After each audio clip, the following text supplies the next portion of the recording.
Hello, hello everyone. Hello, hello everyone. Alright, let me just close my... Alright, nice to be back. Hi everyone. Sorry, that transition was a little earlier than I thought because I was not in studio mode.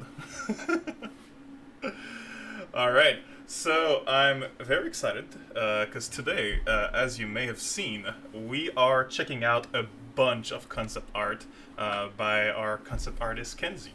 So the main event, so checking out the concept art, will start at 4 p.m. Until then, I have a bunch of things to show you, as usual. Now, I am running a little late, so there's a bit more concept art I need to download. I need to download before I'm able to show you guys. So I'll be doing that while we talk. So let's put some music, shall we? So let's check out. Here we go. Because the first time I streamed, I forgot to put on some music, and yeah, it was the silence in the background. Okay, there we go. Should have some music now. So let me know if something doesn't work at some point. So if I change scenes in OBS and now you don't hear sound anymore or don't see my face anymore, let me know. Because I made a mistake of making a change for recording a video for something else. And I didn't know that in OBS, if you change one element, it will change all instances of that element in all scenes. So I ended up like deleting my cam overlay around me. I deleted some audio sources. So yeah, okay. So I will download. I'm gonna take 5 minutes. The reminder of the concept art I need to show you. It's very impressive. Kenzie has been working with us since the very beginning of Aloft, back when it was called Afloat, and like she's been doing a couple concepts every week since then. It's been like a year and a half, so there is a lot of things to show. So it's really exciting. Some of these things are already in the game, and it's fun to see, how they look like back when it was just a concept. But there's also a ton of concepts for things that are not in the game. Either not yet in the game, and it's going to be in upcoming features, or it's something that we just scrapped and we didn't end up implementing.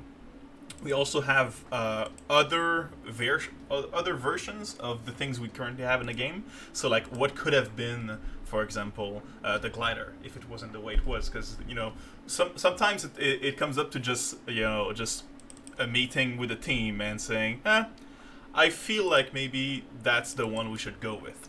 But if that conversation went just differently, slightly differently, then the game would look very differently. And that's something I really enjoy, is seeing concept art for games. So I thought I could show you guys some. Alright, so let me I'm currently downloading all the farming stuff, and it's really fun to see like, all the crops, the plots. Okay. Oh god, there's so many. I don't know how long it will take or if we'll have time to look at everything today. Hopefully we will. Maybe we won't. Okay, let's download this. So, this week, we've continued working on the chest we showed you last week.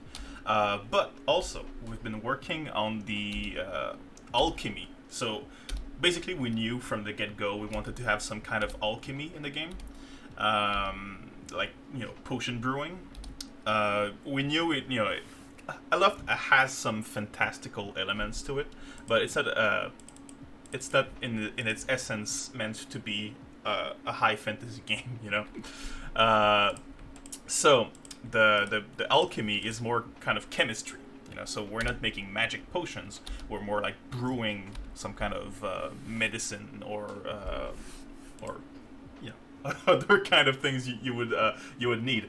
So far, the main focus of the alchemy is to of the chemistry, maybe I should call it, is to do some cures for the fungi corruption. So in the game right now, you hit the nose with your sword. There you go. You save the world, right? The corruption is gone. But in the future, what we want is to have the player help the environment in various ways, and one of those ways is to develop a cure for the corruption.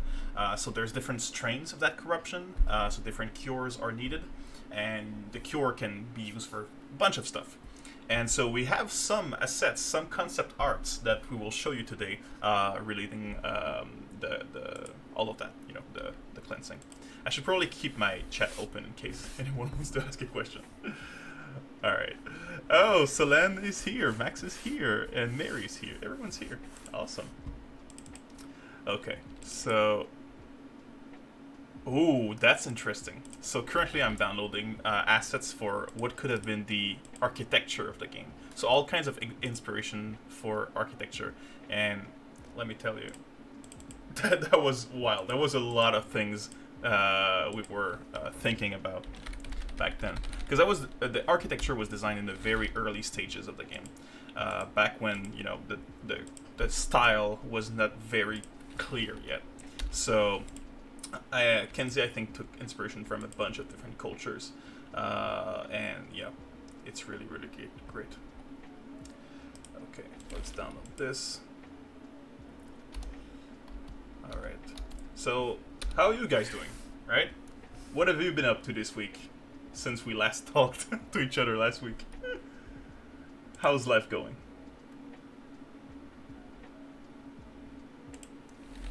By the way, Nico, if you plan on playing your game file in the demo version, I've sent you instructions on Discord. Right, because my save file was corrupted.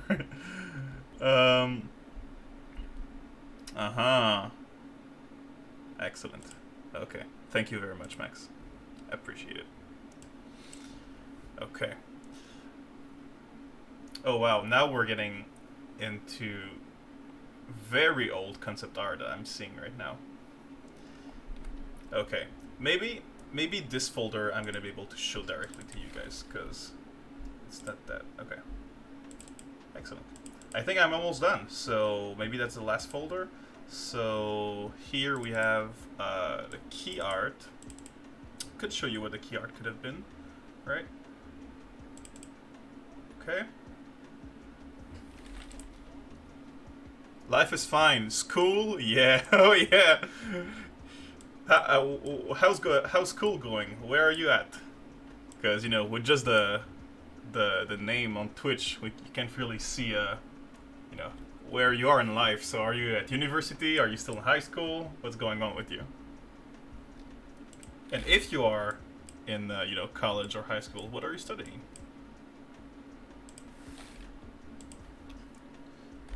Key art.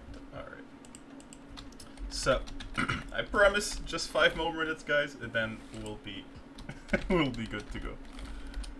Okay.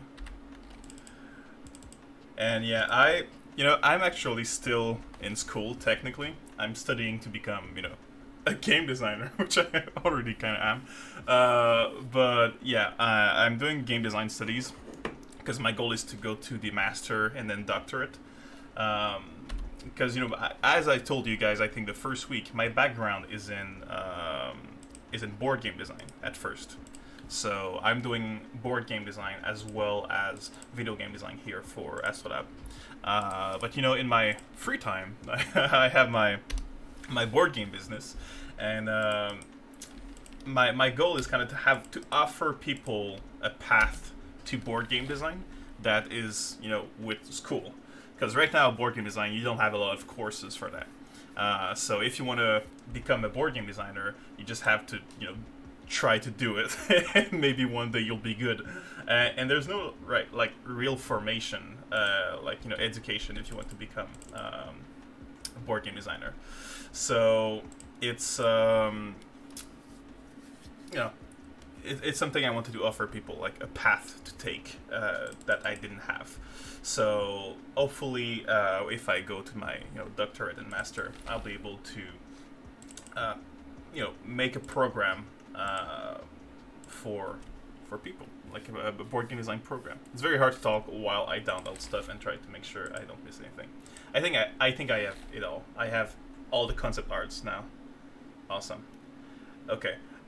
So yeah, I'm still technically at school. I took this semester off though, so I'm gonna start again probably next winter, because I just wanted to focus on Aloft. Last autumn, last fall, I was at university, and I could just do a few hours every week, and I missed working on Aloft, and I was kind of having a burnout, so I was like, yeah, I just want to come back to work. It's, in a nutshell, it's similar to A-level in US. German school system is a little complex to explain here. Gotcha, okay. So it's similar to A-level in US. And I don't even know what A-level is, because I'm in Canada. And I'm in the French part of Canada, which is different from the English part of Canada. Yeah. Okay, so I'm done, okay? I downloaded my assets. I prepared my stream. I've been a good boy, okay? So now it's time to play some Aloft. Okay, let me switch to Aloft here. All right, cool. So let's start a game. Oh no, okay. So I've been told by Maxim that I need to to do some adjustments if I don't want my save to be all weird. Okay. So it's gonna be properties. It's a beta. Alright, so you guys don't have access to it, so I'm gonna try not to say out loud the code. There we go. Demo, there we go. Okay. Cool. Okay, so we're there. So now it's updating, so hopefully we won't have the problem of last time. Last time we opened the game in the newest version, in our version, but the game was created in the demo, so we had a little trouble because things were things were not the same in that version. You live in Germany? Yes. Oh, so I need this so I can study. Okay, gotcha. And yeah, Germany is awesome. I went there for one time for a week, no, for 2 weeks, for SN. SN is basically the biggest board game convention in the world. So yeah, I went to Germany. Wished I had time to check it out more, but it was like a business trip. We were waking up super early every day to present in the convention, then coming back late in the night, so exhausted, I just crashed to sleep. And it was in preparation for a big Kickstarter I had, so all my time there went to work, and I wish I had some extra time to just visit. But I did really like what was it called? Little like a sandwich. It's like almost like a pita bread, and you have a bunch of ingredients inside. What was the name of that? I'm sure you live in Germany, right? I'm sure you know what I'm talking about. That was delicious. A doner, yeah, exactly, a doner. That was delicious. I had like doners every single day I was there, maybe even sometimes twice a day, because it was just right next to our B&B, and and it was so cheap. It was like $5 for a big doner. Oh, sorry. I need to drink some water. And by the way, big water bottle. So I usually use this one. Let me show you. So this is my water bottle, and it just runs out every single time. I'm trying to work like for 16 hours straight, like a normal person does, like a sane and healthy person does, and I can't because I need to constantly think about getting up and getting some water. So I bought this one, which is a really big one. It can contain 6 times this one instead of this one. So best investment ever. Also, it keeps the water cold for a long time. Look at that. It's very heavy though. I wouldn't walk around with it. And funny story. about the other one. So my girlfriend, she moved into a new apartment this summer, and in the apartment there was a package, and the package was to no one's name, just the address, and we didn't know who to contact. And after like a month or so of her signing the deal, we were like, you know, who would be sad if we opened the package and see what's inside? So I did. I opened the package, and it was a welcome package for Activision, the video game studio. So that it was someone who was hired for Activision and received this package. So it was a water bottle that I use every day. It was a Bluetooth speaker that I use every day. It was like some kind of laptop accessories. So yeah, so technically that's not mine. That's someone else's, but we don't know who. All right. And yeah, so donors were absolutely delicious in Germany. And I wish I can find a good donor here in Montreal, because I just want to taste it again. It was so good. And also the person, the person working at the donor place did not know any English, so we had to kind of use Google Translate to say we want number 5, and at some point we kind of understood each other because I went there every day. So I was like 5, and he's like, yeah, and he knew what I wanted at that point, and I knew how much it costed. So it was a funny interaction, and I'm very picky. I don't. Nico, you shouldn't be opening other people's mail. I'm sorry, it was there for a month. No one claimed it. And yeah, at the kebab place, not the kebab, the donor place. Oh, there we go again. I'm lagging, am I? So, I'm wondering what creates that. There you go. Okay, so I fixed it. So I just have to not be in studio mode. If I show my game on both scenes of the studio mode in OBS, it lags. Okay. So yeah, I'm very picky when it comes to sauces in my food. So garlic sauce and that kind of stuff, I'm not really a fan. Any kind of mayo sauce too. So I always ask no sauce. I want to make it clear because there's a language barrier, and he was very funny because I always picked up one for me with no sauce, and one for my girlfriend with everything. Like we want everything, every sauce, every ingredient, everything. So I would always be this one, no sauce. This one, everything. And he found it so funny that he screamed like, this one, everything, every time. Sorry, I didn't mean to do a racist accent or anything. It's just that he had a thick accent, which made it even funnier because he was like kind of making fun of me, trying to speak English even though he had trouble doing it. So it was very funny for him, like to just scream at the top of his lung, this one, everything, every single time I went to order.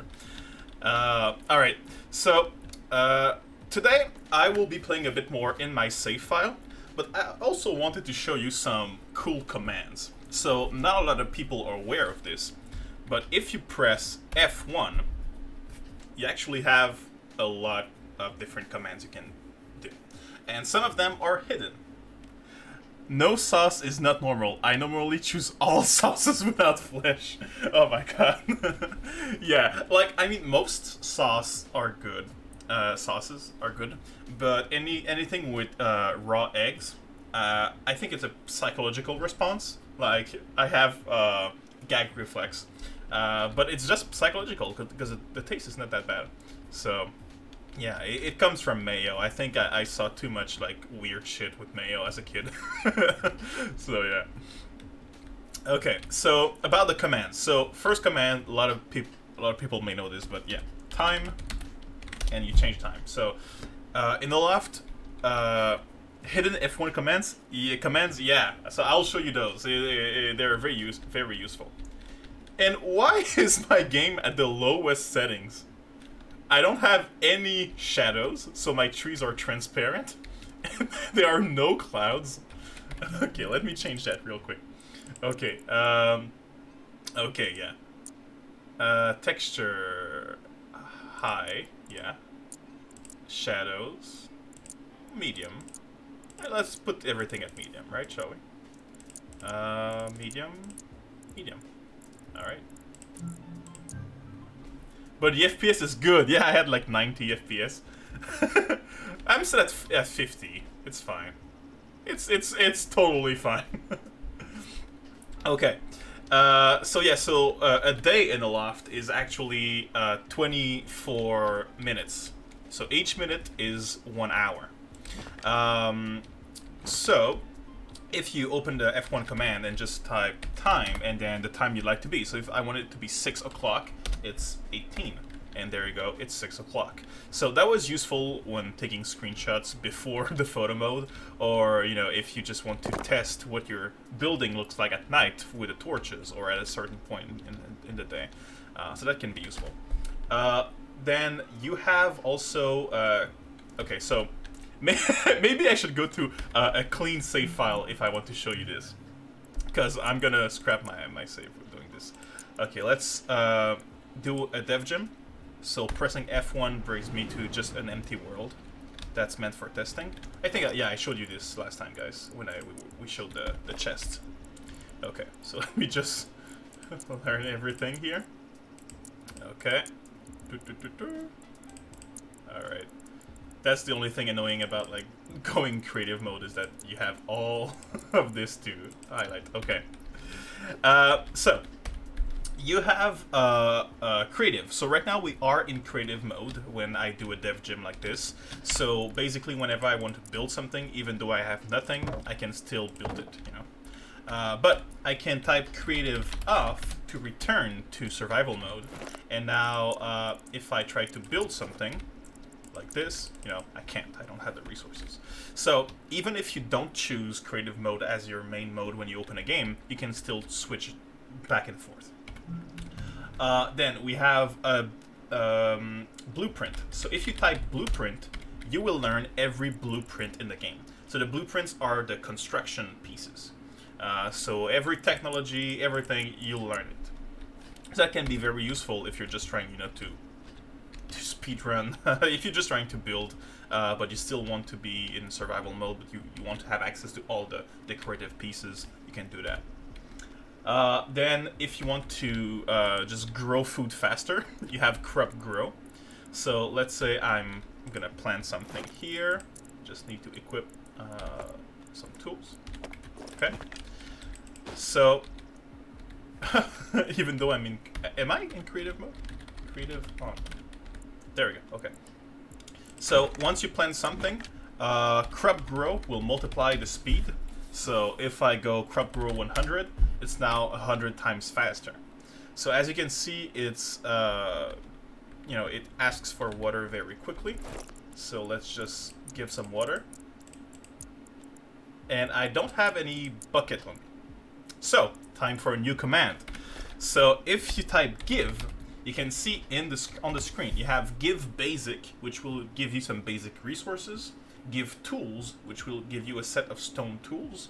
Give seeds for all the seeds in the game, and give fruits. And even though it says give fruits, it's all the food, all the crops, all the basic ingredients for food. But there's also give gear. So give gear.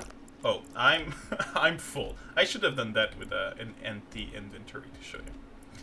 So there we go. Oh, I need to unequip that. All right. Oh, almost 3:30. All right. So in 30 minutes we're gonna have the main event. So we'll go through the concept arts. I'm very excited for that. There's a lot of things to show. Okay, let's delete that. Okay, so I don't think give gear gave me something else. Hey, thanks for the follow. I wish I could read the text of who followed, but the blue against the blue background is kind of hard to read. I probably need to change the color. Okay, so give gear, there we go, gives you all of this. So you have all the bone tools, you have the glider, you have the... Oh, why am I in French? I just realized. English. There we go. Okay. So I'm French Canadian, so I didn't notice. So you have the buckets, you have the torch as well. So yeah, very useful stuff to give gear. So let's do that. And then it should probably grow very fast, right? Because we have the crop grow set to 100. Let's do 1,000. Oh, I think 100 is the maximum. Okay, there you go. So there you go. Very useful. Okay, so now we have the debug crop. So that's basically just to show you like where they are in their growth stage. So you see they're 50%. So when I water them, you know, they're gonna change state, and that state will change their, you know, visual representation. So now they're at 100%. So there we go. We have the carrots ready, and they are gonna be at 100% soon too. Yeah, there we go, 100%. So that's useful if you just want to see like how far in the process they are. So debug crop off. Okay. Now FreeCam was useful before the photo mode to just go around and look. So you know you can look through the ground. You can look through your face. I think you can also do that in photo mode, right? You can look at the face like this. Yeah. All right. So that's FreeCam. Now we have in the give commands. Now that's the things that might interest you guys. So I'll try to clean up my inventory once again, because there's a lot of give commands. So in relation to the food, so by the way, give basic, just so you know, gives you these materials. So it's a bunch of basic stuff, and it doesn't give those ones, only the ones at like 250 or something. Okay, so give basic gives you basically wood, stone, bone, leaf, anything you would find when collecting on the ground, as well as our fabric and rope to create your sails in the planks. So everything you need to create sails and everything you'd find looking around on the ground. As well as the face sculptures, which is something you can find in caves. There we go. Now, give advanced, here we go, will give you fungi fiber, if you need some, but you already have a bunch of rope. The flax, the coal, the water, and the sharp stone, sharp bone. There we go. Now, it also gives you water, I think. Yeah, clean water. There we go. Let's do that. Now, give, okay, there are some extra that are hidden. So there was give gear that I already showed you, give advanced. We have give bastard. So this is this is kind of weird, but in the game we have two different types of meals. So the bastard meals, which are these ones, is what we call them internally. Externally, they are called basic meals. So the basic meals are made from a combination of ingredients that don't end up in a perfect recipe, in a man-made recipe. You know, so we have a list of recipes that we want players to be able to make, like a blueberry pie, a pumpkin pie, a bread, you know, a kind of fancy soup. But if you don't end up mixing ingredients that make these recipes, we want players to still have something. So it will create a basic meal, which is more based on the categories of ingredients that were used. So for example, fruit salad is if you only mix 3 fruits together. It could be blueberry, blueberry, blueberry. It can be watermelon, blueberry, watermelon. Doesn't matter. If it's 3 fruits, it's gonna always make a fruit salad. So same with the mixed veggies. That's for veggies. The fresh bowl is a mix of fruits and veggies, you know, and it says in the ingredient. So here, grilled fruit, a basic meal made from fruits and either seasoning or dry ingredients. So the categories of food are fruit, veggie, seasoning, dry ingredient, and liquid, and protein, like the eggs. Well, the only protein is the egg. So internally it's called egg, but it's a protein. So, yeah, so you have these, all these bastard recipes or basic meals will cover every scenario of what you can mix. So you always have something as a reward. But you can see they're not very good. Like 10, 10, 18, 24, 28, 28. So they won't go very much over that 28 bar. Okay, so they're good, but not the best. Now, if you want to see the cool meals we have, the actual meals, there's a different command for that. It's give meals. It's going to give you all the specific meals that are made from specific ingredients. So for example, the pumpkin pie is made with pumpkin, flour, and sugar. If you mix anything else, it's not going to work. And I think it's pretty funny, the basic meals here, because obviously you have, you know, the cool stuff like fruit salad, mixed veggies, fresh bowls. That's nice. But then you can also mix some weird stuff together. So if you mix too much water, so if you mix 2 water with anything else, it's gonna make an underwhelming soup because it's just water with like 1 ingredient. So, you know, very underwhelming. It tastes like water. And I still like the art for this. It's just, you know, the little flower. It looks nice even though it's a complete mess. You have the soup. So soup, you know, just water and something else. Now we have the over-seasoned soup and the over-seasoned meal. So if you mix too much seasoning together, I think 2 and something else, it creates an over-seasoned meal or an over-seasoned soup if you add some water. So that's very funny, because if you put too much garlic, too much sugar, or, you know, whatever, yeah, you get what you deserved. Not what you deserve, sorry. What you were looking for. I am not sure if this was asked, but does the food have a timer? So if you're talking about if the food becomes bad after a certain time, it doesn't. It will stay in your inventory forever. If you're talking about after eating the food, yes. So as you can see, the savory smoothie has 8 minutes of efficiency. So after 8 minutes, that 18 maximum HP will be removed. So yeah, they have a timer. You can only have 2 at the same time. So if I drink a smoothie and eat a veggie skewer, you can see that they are in my bottom left slot. So I don't have any more space. If I try to eat some grilled fruit, I'm full, so I can't. There is a special tea. So if I go to the campfire here, yeah, I need to place a cooking plate. So if I go to the campfire, and I have a recipe in my recipe book from the get-go, which is the digestive tea.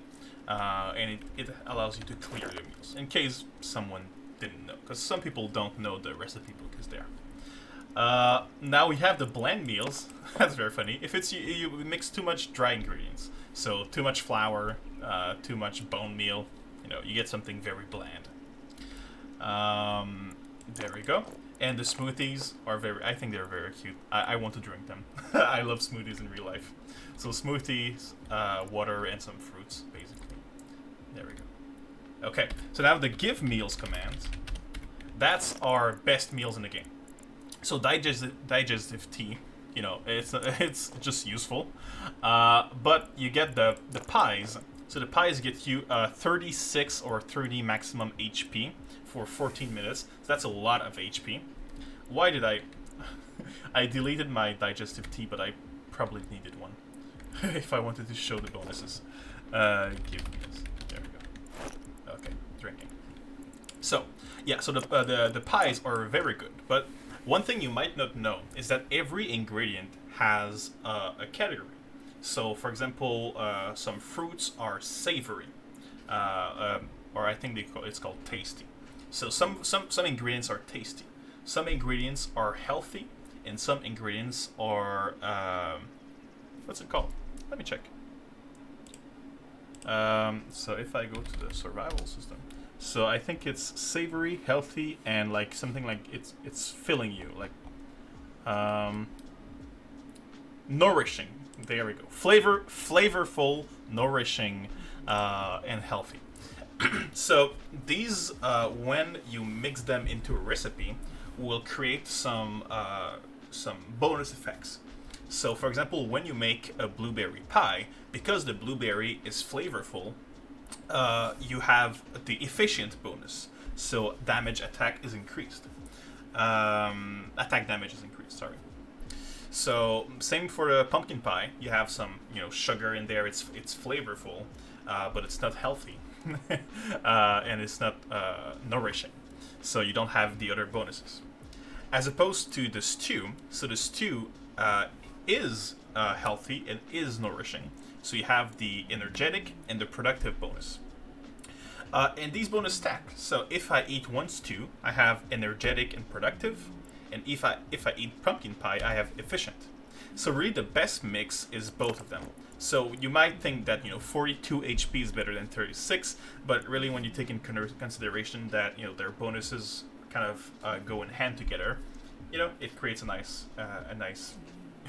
buff. So that way, you're kind of incentivized to eat a meal and eat a dessert. Isn't that great? Desert. Is the desert with the sand pronounced the same way as a desert you have after a meal? Because I'm French Canadian and I don't know. So yeah, you're kind of incentivized to eat a dessert and a meal. Also, any meal made with water will have the same the same effect as water. So drinking just water gives you 20 stamina and gives you a buff that reduces your stamina consumption for a while. So you don't lose it as quickly. So for example, eating the stew makes me hydrated and gives me 20 stamina because it's made with water. So really, that's the best combination we have right now. Flatbread, for people who didn't find it yet, very, very, very tasty. So flour, water, and flax seeds. So if you were wondering what the flax seeds are for, there we go. The bone meal is used for nothing right now. So I'm very sorry if you wasted bones in the millstone. Bone meal will be used for other stuff and can be used for cooking, but right now we don't have any specific recipes that use bone meal.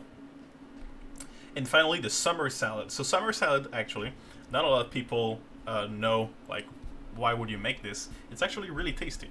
So it's something my mom used to make. So I don't know where she found the recipe, but she would do a mix of tomatoes, the little small garden cut tomatoes, with some corn, some garlic.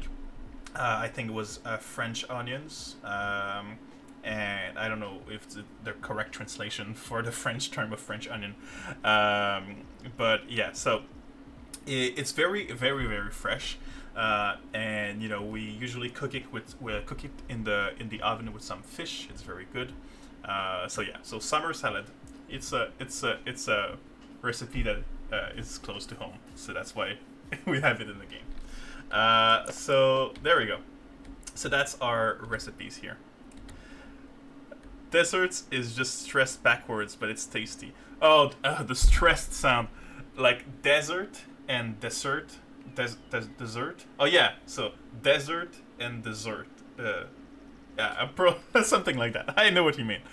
Tomatoes, corn, and garlic sounds good, not gonna lie. Yeah, it's pretty good. It's very, fresh. You can also add some shrimp in there and some mango.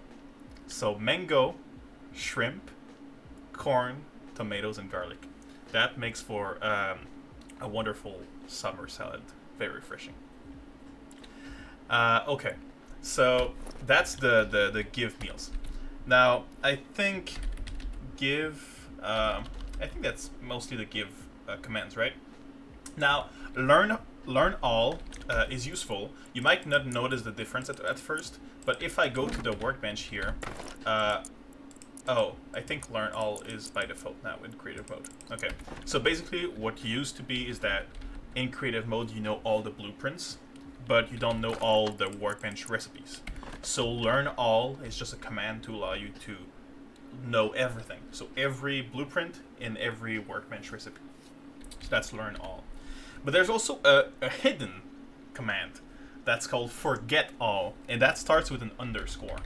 So forget all with an underscore at the start lets you forget everything. So if you open your B menu, you don't know any construction recipes anymore. If you open the workbench, you don't know any resource, you don't know any recipes. So it's a little buggy as a function right now, that's why it's hidden, because obviously I forgot about all these ingredients, so they are all in yellow like this. But even after, I did this, the workbench tells me I don't have anything. So I kind of have to delete the stone and then take back some stone. So if I go here and yeah, go here, I have the stone, and because it's a stone I picked up, and I did not already have it. Now it noticed that I have some stone. So it's a little buggy. There's also some bugs if you learn something. So if I go here, learn that stone. Now see, I learned the workbench, so it opened up the workbench tab, but because I'm in creative mode, I still have all the objects in that tab, but it thinks I only know the workbench, so it only shows me that tab. And also you can see it's on the right, and you know there are some hidden tabs there. So be careful when using it. It's kind of buggy, but know that it's there. Yeah, that's confusing. So that's just for the devs right now. We used it to create like the publisher file I showed you last week. But you know, it's there if you really want to just go back to a survival mode. Yeah. Okay. So what happens if I save it, quit the menu, and I return? Will the bug be fixed, or will it be worse? We'll see. Oh, okay. Yeah, I'm in creative mode still, so it just gives me everything back. Okay, makes sense. Also, there is a little bug that you can reset. Swing by holding left and clicking right.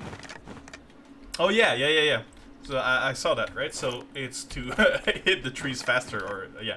So if I swing, I have like a maximum speed. But if I swing and block, the idea is that I can do it faster. Oh, wait. Okay. I think I know what you mean.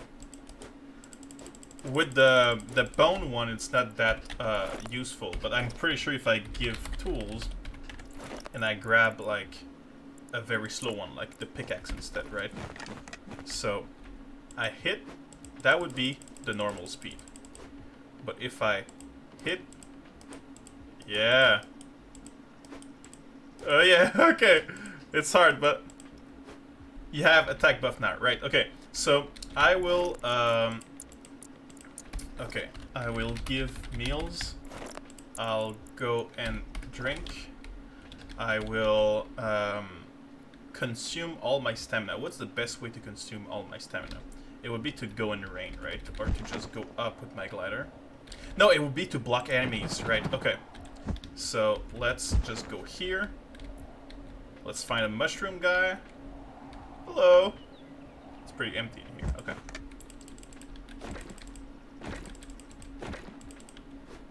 No enemies? Oh yeah, okay. So hit me. Alright, because yeah, when you block, it depletes stamina instead of health. Okay. Come on, you can do it. Okay, so now I'm exhausted, so I have reduced attack speed. So that's why I did this. So, if I were to spam, that's my speed. But if I hit, block, hit, block, hit, block, hit, block. Okay, I see what you mean. Let's see how efficient that is. Hit, oh, okay. Hit, block, hit, block, hit, block, hit, block, hit, block. Okay, maybe I'm not doing it the right way, but yeah. Maybe that's a bug, maybe that's a feature, who knows? But yeah, that's a little weird. Okay, oh, I have something in my eye. Alright, so 10 minutes before the main event. So 10 minutes before Kenzie comes on and show us all the cool artwork. So I think that's it for the... Oh, well, you have teleport and you have vroom. Okay, yeah. So that's funny. Vroom is a good name for it. So basically, you place down your helm. God, I really have something in my eye. Okay. It hurts so much. I'm gonna cry. Okay. So, place down the helm. Place some sails. Let's go linen, because why not? Alright. for those who didn't know, you can stack them if you're in manual snapping. So eventually will be in automatic, but not everything is automatically snapped right now. So go to manual, and then you can make something like this. And can I snap? Okay. Excellent. Oop. Like this. Awesome. So let's open this. So I don't care much about you know, rotating and all that stuff. But so 22 knots. Maybe I do care about rotating because I don't want to be against the wind. Okay. That's more than enough. Yes, it really is. Okay, so let's rotate into the wind. There we go. So as you can see, that's very fast, 130 knots. But if I go zoom 2, no, vroom 2, now my speed is twice as fast, so almost 300. Okay, so what happens if I do vroom 100? Well, now I'm 100 times faster. Yeah, that is incredibly fast. So yeah, vroom 100. I went a bit farther than that. Vroom 1000. So fast. So if you want to just explore the map and you'll see more islands, or just, you know, explore the center of the hurricane, see what's that like, but you don't want to, you know, go through all the steps of actually going. There we go. Now I went past it because I'm so fast, so I'm on the other side of the map. Yeah, and my sails are broken. Okay. Whoops. Let's do this. Okay. So that's vroom. Useful. Teleport will actually teleport to an island. So there are 300 islands in the map. So if I do teleport 200, it will teleport me to... No? Do I have a small... Oh, I'm in the dev gym, right? So I don't have any islands. Yeah, okay. So if I do teleport 2, maybe? Yeah. So in the dev gym, there are only 3 islands. So mine is the second island. If I do teleport 3, I'm going to go to the corrupted island and teleport 1. Whoa. Maybe I was wrong. Maybe there are a couple more islands. Or maybe not. Who knows? What happens if I do teleport 1? Yeah, okay.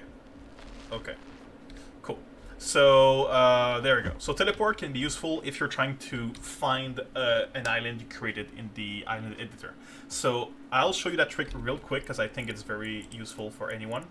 So basically, if I go save and quit to menu, and I go to the island editor, and then I load an island, I'll just load corrupt 1. Okay, there we go. So I have this island, and I'm proud of it. I want to test it. I want to see what it's like. So I can go up and open the file location. Okay, and then if I... Okay, let's see. Okay. Okay. So my custom islands. So if I take the one I want, so this one, and I think I need to copy it a bunch of times. So copy, paste, paste, paste, paste, paste, paste, paste. So there we go. I have a bunch of copy of that island now. So I abort editing, I go back to the game, and I create a new world. Now, what I want to do is add custom islands. But you see, I added a bunch of custom islands, so I can increase the chance of finding it, because there's in the pool of islands that can spawn, this one is there like 20 times. Now, you don't see the bottom, the button that says continue or to confirm, you know. But what you can do is go down with your keyboard with the arrow, press enter, down, enter, and at some point, you will find the confirm button by pressing just enter. There we go. I found it. Okay, so I found the confirm button, and now I can say confirm and just create map. So what happens now is that the pool of islands that can spawn includes all the islands from the base game, plus the ones I told them to add in the custom island section. So now I'm here, and the starting cluster is predefined. So it's always going to be the same islands. They are hand placed, so you can't change that. But if you go on and teleport, so let's say teleport 50, now I have a high chance of finding your island. So teleport 50, that is not my island, but there might be my island in the next ones over here. Nope. Okay, let's try again. Teleport 100. Oh, teleport 100. Up enter on first one. I don't know if it goes back. Maybe, but I don't think it does. Because it would be useful to just go up instead of down from the first one to just loop back to the bottom. But I don't think it works that way. Okay, still haven't found it. Teleport 105. And there are basically no... there's no real logic. Oh, I don't have a glider, so I just fell to my death. Okay, give gear, and then equip the glider. Okay, teleport 110. So yeah, there's no real logic to the island numbering, except that the starting cluster, the starting island is number 1, and then you go 2, 3, 4, 5. But then the random placement when you arrive at that stage of generation, you can't really control it. Well, I'm sure maybe Max would have some idea, but it's hard to say. Oh no, all the 100 islands are far from the hurricane. All the 200s are closed or something. It doesn't work like that. Okay, so you get the idea. So now the more islands we add into the game, the harder it will be to do this, because you have a larger and larger pool. But technically that island is there a lot, so you can keep doing teleport and you'll find it eventually. So one day we'll have in the island editor a test function that's already there, but before we have that, that's your best bet to find your custom island. All right, and the last function is the timescale. So timescale 3 makes the time 3 the going of the time 3 times faster. So if I go time 100, now I'm pretty sure it's going to be a lot faster. Although maybe I'm wrong. Time scale 100. Is that too high? Oh yeah, okay, yeah. Yeah, it's glitching because it's going too fast. Okay. So there we go. And finally the unstuck command. So if I just go unstuck, if you were like stuck inside of something by accident, like you spawned inside of an island, or you did some kind of weird stuff and now you're stuck, unstuck command is there for you. Okay, so yeah, the time is going really fast. I'll go timescale 1 once again. There we go. Okay. Will there be option to teleport to name the island specifically? I wouldn't be able to tell.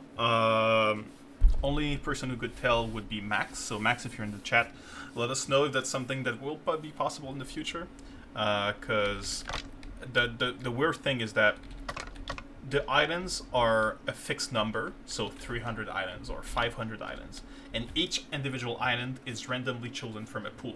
So that island that you named, there's going to be a bunch of them in the map. So maybe we could have a function to just teleport to the first one the game finds of that name.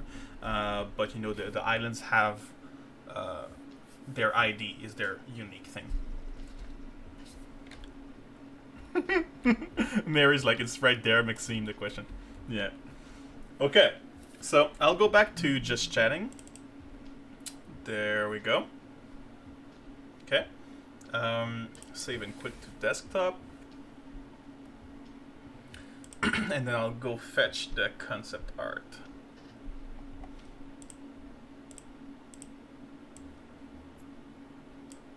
So I'll do a quick test, see if I can do this. That works. Okay. If I do that. Okay, awesome. So, basically, it's coming to 4 o'clock, so the main event is about to start. So as I told you guys, today we are looking at the concept art for Aloft. So the game has been in development for a year and a half, so there is a lot of things to show, some very cool stuff. And I thought it could be fun if we invited over our concept artist who did all of the art by herself. So we only have one concept artist. She does everything. So her name is Kenzie. So she's with us here today. So I don't know if you're here, Kenzie, with us. Hello? Hello! Hello, everyone! Awesome. So let us know, people, if you can hear Kenzie just fine. So I'm not sure if the music is too loud over her voice or something. Hello, Celine. Hello, Mary. And Mary. Stronger T is Mary.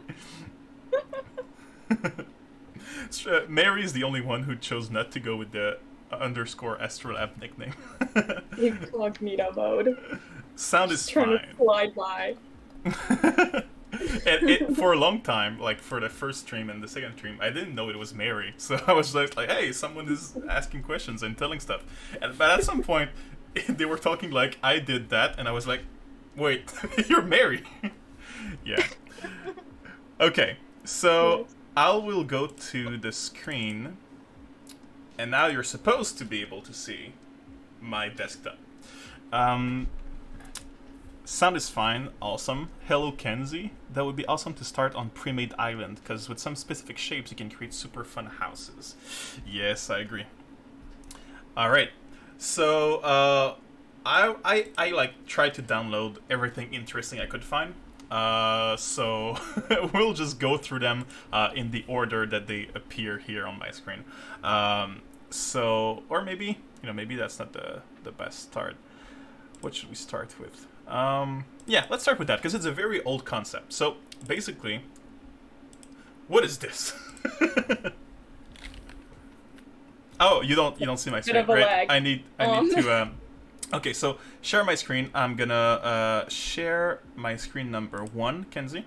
So on Discord, you're gonna be able to see in real time my screen.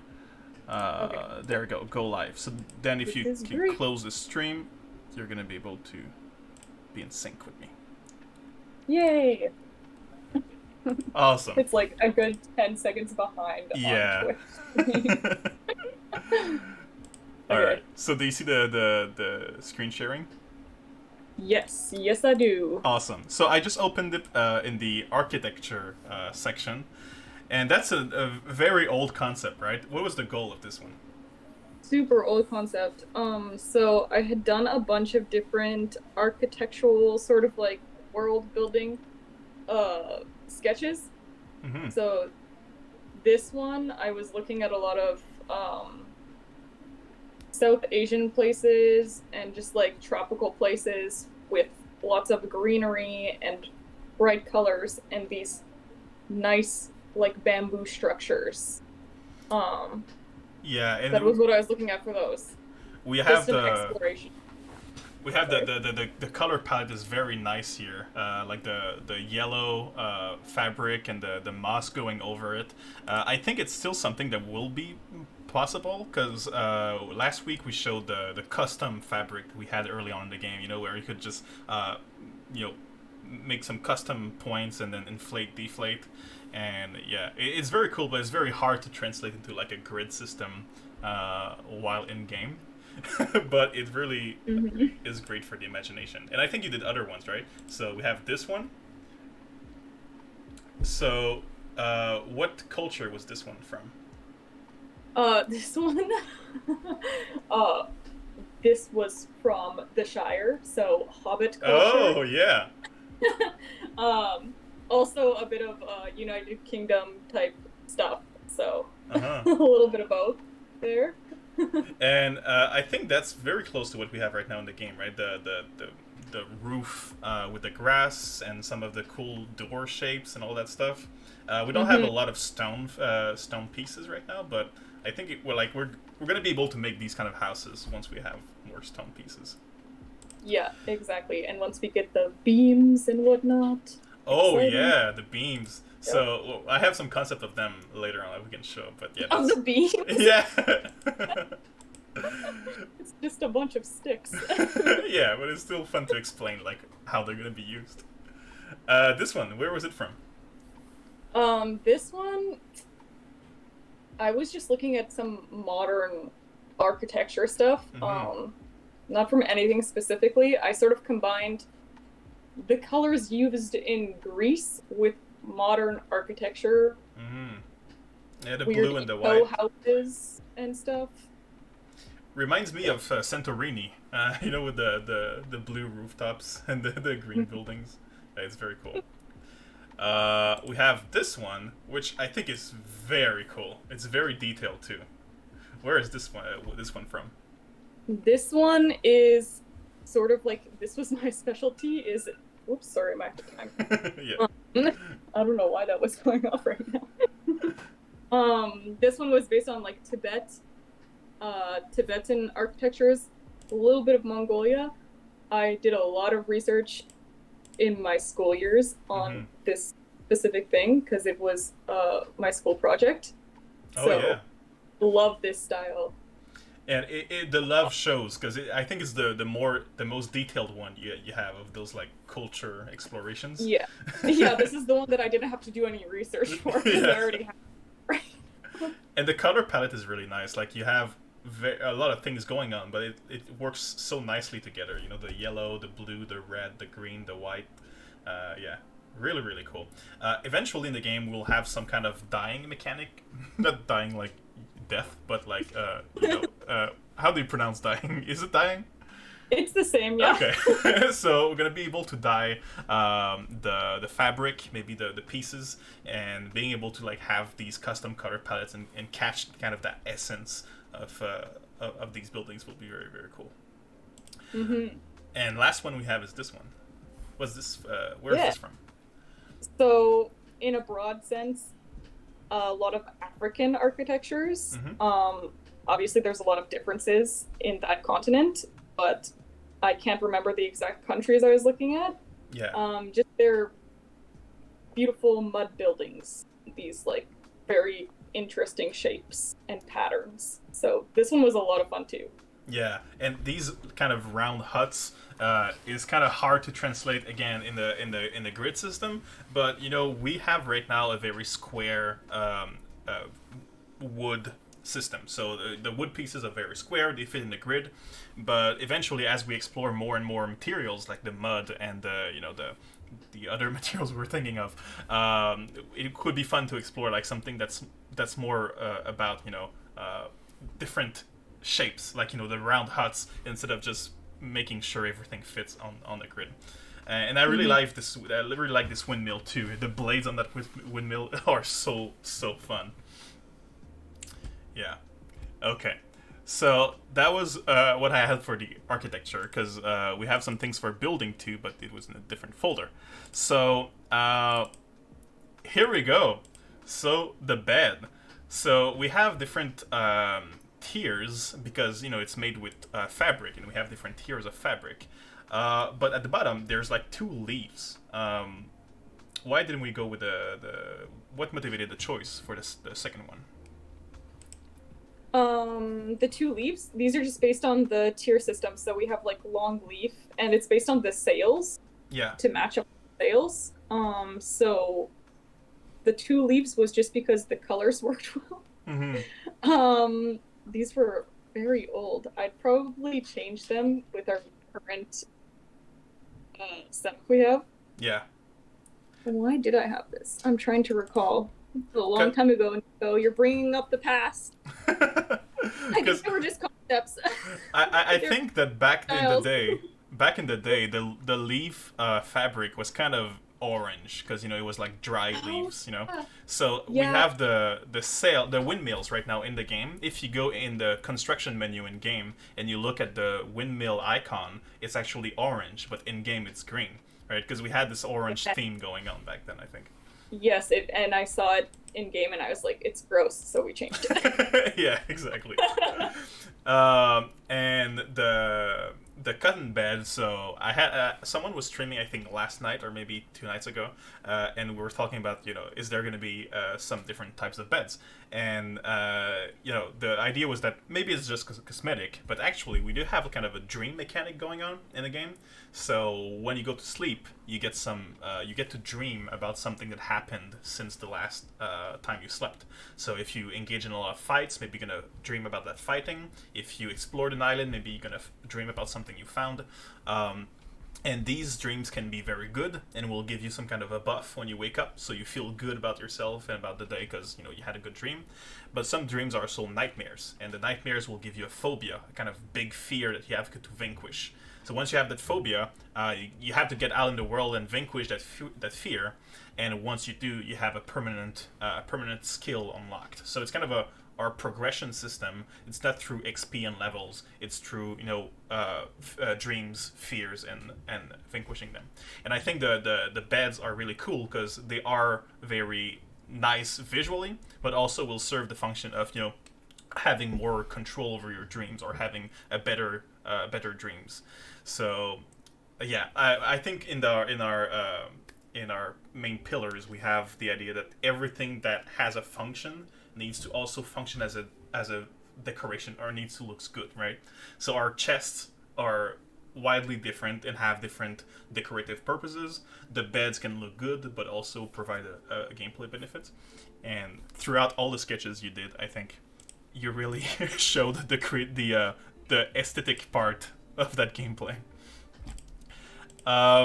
Now here are some frames. I think that's not the only sketch I have. Yeah, okay. So these are the empty frames, right? And then we have some filled frames here. I think I also have the windows somewhere. Okay, yeah. Windows is this one. Okay. So I don't know if I have much question about this one except to gaze at how beautiful it is. I really, really like the different patterns you use for the doors. I like the little shapes on this one. I really like this one. The bottom right one reminds me of kind of a sun, like there's the circle in the middle and there's like some kind of rays coming out of it. Really, really great. Do you have have you developed over time kind of how do I say this, the glyph language of Aloft, because we always have these kind of wind lines, these kind of patterns of wind and lines, and is it something you just improvise as you go, or do you have kind of rules about like what exists in that world in terms of engravings and all that stuff?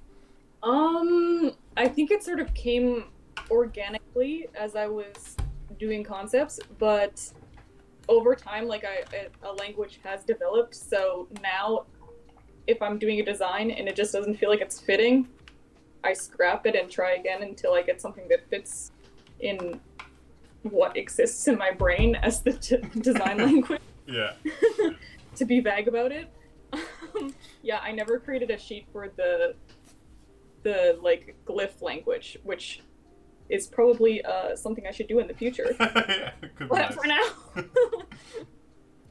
let's go with feeling. I think it's really like what sets apart, when I look at these glyphs, I'm always like, oh, this feels different. This feels unique to Aloft, because the doors with these little glyphs and the stones with the wind lines and all that stuff always feels so like almost like in Avatar: The Last Airbender, right? The Wind Nation. Like it feels so thematic to it, and I just love it. Okay, we have here some frames. So here, the idea in the game right now is that you hit with your hammer the frames to build what you're trying to build, and you have these half states for the floor. You hit once, you have some planks going on. You hit a second time, and now it's full.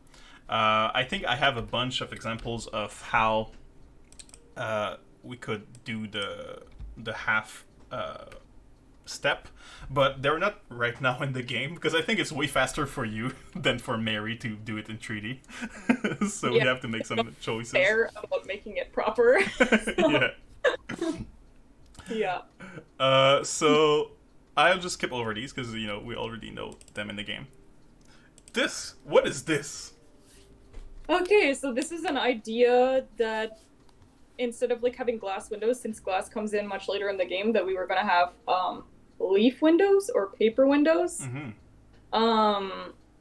I'm not super fond of this idea, so I think it should be revisited. So nobody get attached to this. I probably will change it. But yeah, paper windows to start off. Yeah, because for the progression. Because we always had this kind of dilemma of, a bunch of things would look good with glass or a transparent texture, but we don't really have glass forging until very much later in the game. So, like, what do we use for this transparent thing? And I think, the leaf windows was one suggestion. I think it could look very nice for, decorative purposes. If you want to have that style, you can definitely go for it. But, yeah, I'm trusting your eye as for like how better they can be. Okay, this is not interesting. Let's check. Okay, so I wanted to open this real quick. So basically, we're working on some new building parts right now, and we have these beams. So this is more of a gameplay feature because art-wise it just looks like a big beam, right? But what they are is that they are custom beams where you can click anywhere in the game and then you get to drag that to somewhere else. So I click once, that's the start of the beam. I go somewhere else, I click again, and that's the end of the beam. And so a wooden beam will be created between these 2 points, and I will have like very, very high creativity potential with that, because you have the large one, the medium one, the small one, and you can make structures. You can put them between walls to make kind of a nice looking beam. You can put them underneath your floor to make some custom foundations. A lot of creative opportunity. So that's the one cool thing about this one. I think you really also have some railings at the bottom left, right? That's what they are? Yes. So this is instead of the because right now we have the walls that people just don't complete the frame, and it looks good, but if you accidentally hit with your hammer, then you have to redo it. So we're planning on adding some proper railings to the game. Yeah, it's quite tricky right now. Let me check my chat. So, music is very quiet. I think you can up its volume a tiny bit. Sure. Let's check. Okay. Let me know if it's too loud now. These are all super duper cool. The stone ones look amazing. Yeah, when we were talking about the architecture. I've been to Hobbiton in NZ. Ooh. Oh, lucky. That's cool. I'm jealous. Oh, that's so nice. Go, Kenzie. Like how the stones are worked in the cotton bed. Oh, yes, because we were back when we were looking at the bed. The stones here in the little... I think the idea here was to kind of capture the essence of Dreamcatcher without kind of appropriating it to ourselves. So did you have any inspiration for this? Like, do they represent anything in game, or is it just a cool decoration? It was to go with the idea of the dream system. How when we're going to sleep, we're dreaming, and this was like you said, a sort of a way to show a dream catcher, but not a dream catcher, to give that essence. And once again, I realized there's wind lines in the stones here too. Of course. It's When anything's like a bit like magical yeah. ish, gotta get those windstones in there, of course. So like okay, yeah, as that already saw that. I like to think flowy but stable. I'm working on that right now. Oh yeah, that's Mary. I I don't think know. that's about the design of the doors and stuff, Oh which is yeah, a very good point. I hadn't thought about that, but that is pretty good description of the language. yeah. Dreamcatcher vibe on Betworks Wonders. Yeah, agreed. Okay, so that's it for the building. Let's go to something else. So let's go to the character. So right now in the game we have this character. Obviously we don't have yet all the different facial customization of it, but we have the body and the outfit, right? So we had a bunch of different color schemes. Why was the C chosen over the others? Um, just in a vote, people liked this one a lot. Yeah. Yeah, the plan is to have like different color combinations so you can like stand out from your friends while playing multiplayer. Mm-hmm. So eventually we'll be able, as we said, to custom dye the clothing. I really like this one, the little amulet here. I think there's like a little backstory behind it, right?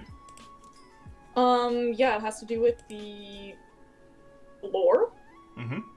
I don't know what I can say about the lore. Yeah, sure, definitely. Go ahead. Yeah, so you can't see the design here. I don't know if you grabbed the concept sheet that's more detailed. I'll go try to fetch it. Yeah. Yeah, that'd be good. It's a little fish, essentially, because the whole outfit actually is based on like sailors a little bit, because the idea was that your character was sailing below the hurricane and got sucked into it. So they have like a sailor's outfit and they know about fish and stuff. But then they're put into this weird realm in the sky. I think I found it.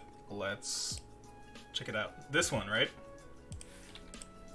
Yes, this one. Yeah, I really like it. In the game, it's already there, I think, right? We can see it. Little fish. It's super nice. And the colors of it is really cool too, because we have the how do you say it? It's a complementary colors, right? Between the teal and the orange. Yes, exactly. Really, really great texture. And that's I think that's also the inspiration for the ropes, right? Like the character has a bunch of ropes on them, and that's because of their sailor background, right? Yeah, exactly. Same with the reason why they have gloves is if you're sailing, you don't want to shred your hands. Right. Your hands like a lot of rope. Oh, I never thought about that. That makes a lot of sense, actually. Yeah. All right. Now I'm gonna explore some of the exploration phase for the characters. So what's this sheet about? What was the goal of this? Oh man, yeah. This was before we really had like a style figured out so well. So yeah, it was just a lot of style exploration, like different stuff, trying to figure out what might work in our world. This is from so long ago, before we had the base of what the game should look like. So it is exploration. This gives me big Disney vibes. I don't know why, but the very stylized faces and all that stuff. Yeah, we knew we wanted to be like stylized over realistic. We just didn't know how much. And that shows it kind of, like the very, very stylized approach and the very normal approach here. All right. I also have this. So, this is kind of cool because it shows, the stylized approach to the body, and I think like one of the biggest stylization of it was the foot, right? Because it's very, very large. Foot. And what was the motivation for that? Because I think you had a reason why you had those big foots, right? Um, my sort of I usually do a write up when I'm designing some stuff. For the characters, they were supposed to be sailors, pretty strong, pretty sturdy, can withstand the wind of the hurricane. So I was just designing some like strong legs and stuff, and I was doing some weird stuff, and then I drew this really stumpy foot, and I just thought it was really funny, so that is the reason. Yeah, I love the stumpy foots, to be honest. Really, really like. I don't know why, but I like the shape of. It makes them feel strong, as you said. You know, like like a wrestler or something that is very, very strong. Okay. Yeah, I want them to be strong and sturdy and not have like little breakable ankles like us regular people do. Yes. And so this were like the three main options, right, for the outfit. I think we went with a mix of the second one and the third one. Is there like a different approach in your vision for each of those? Um, yes. So the center one that we ended up going with was more, I guess you can see on the top my thought process. A was cultural, so sort of based on the lore and maybe their beliefs, their spiritual beliefs. B was a sailor and a worker, so someone who's just sort of hardy in it, Yeah. not too spiritual. And then the third one was more functional and just like clothing, just a functional everyday clothing. Kind of a survival gear more than anything else. Yeah. The third one was a bit of a combination between like a little bit of culture, a little bit of sailor, more functional. Yeah. I'm glad we went with the middle one, because or at least I really like the character right now, because the ropes add, I think, so much character to it, and the leg part. I don't know how you call these that go up to the knees, but this little shape that's in orange. Let's check. Oh, the white shape here, I think, really adds some personality to it. As far as customization, so we have a bunch of those. I think, unless you have something to say about them, I think I'm just gonna scroll through them, because we have a bunch. Basically, it shows what kind of options we're thinking of adding to the customization of the player. So here we have some body shapes, and are the three on the right the yeah, okay, so we have the male ones on the left, the female ones on the right. And Yeah. I think the idea, unless I'm mistaken, was that everything can be used for any gender. It's just a matter of real preference. So you can have like a kind of a typically female face on a typically male body, just because we wanted to have like full customization, but also to just have anyone represented in the game, right? Yeah, exactly. There's no like set features that go with a body type. It's going to be very open to whatever people want to do. Same with like the faces and the hairstyles. Like you can put anything on anything. I really like the shapes you add for each.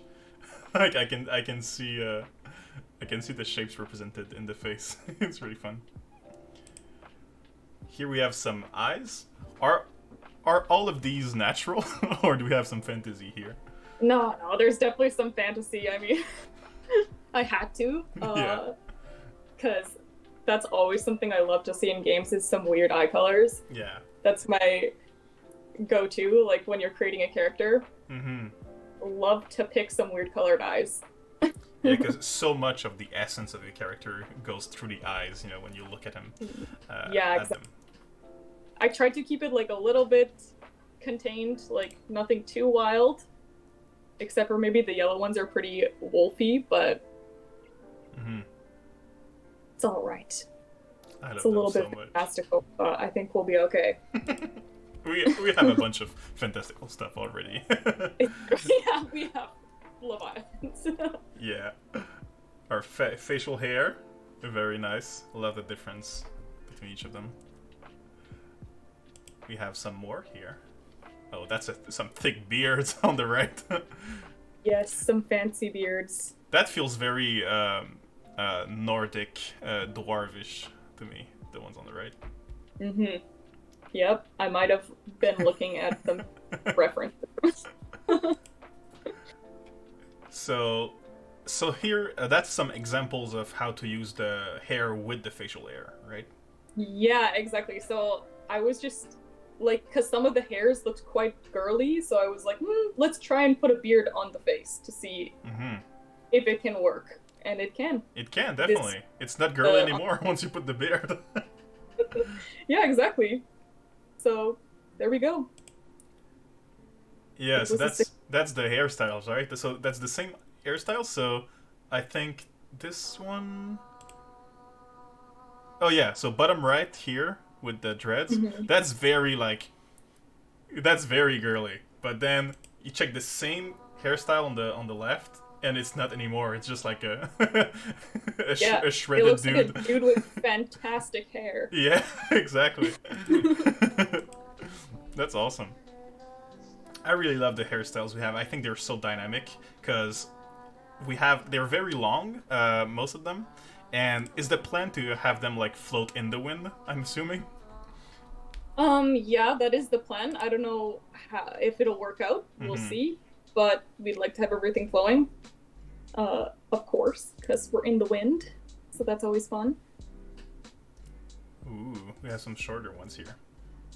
Oh, Yeah, I did long, medium, and short. Okay, okay. So there's quite a lot of options.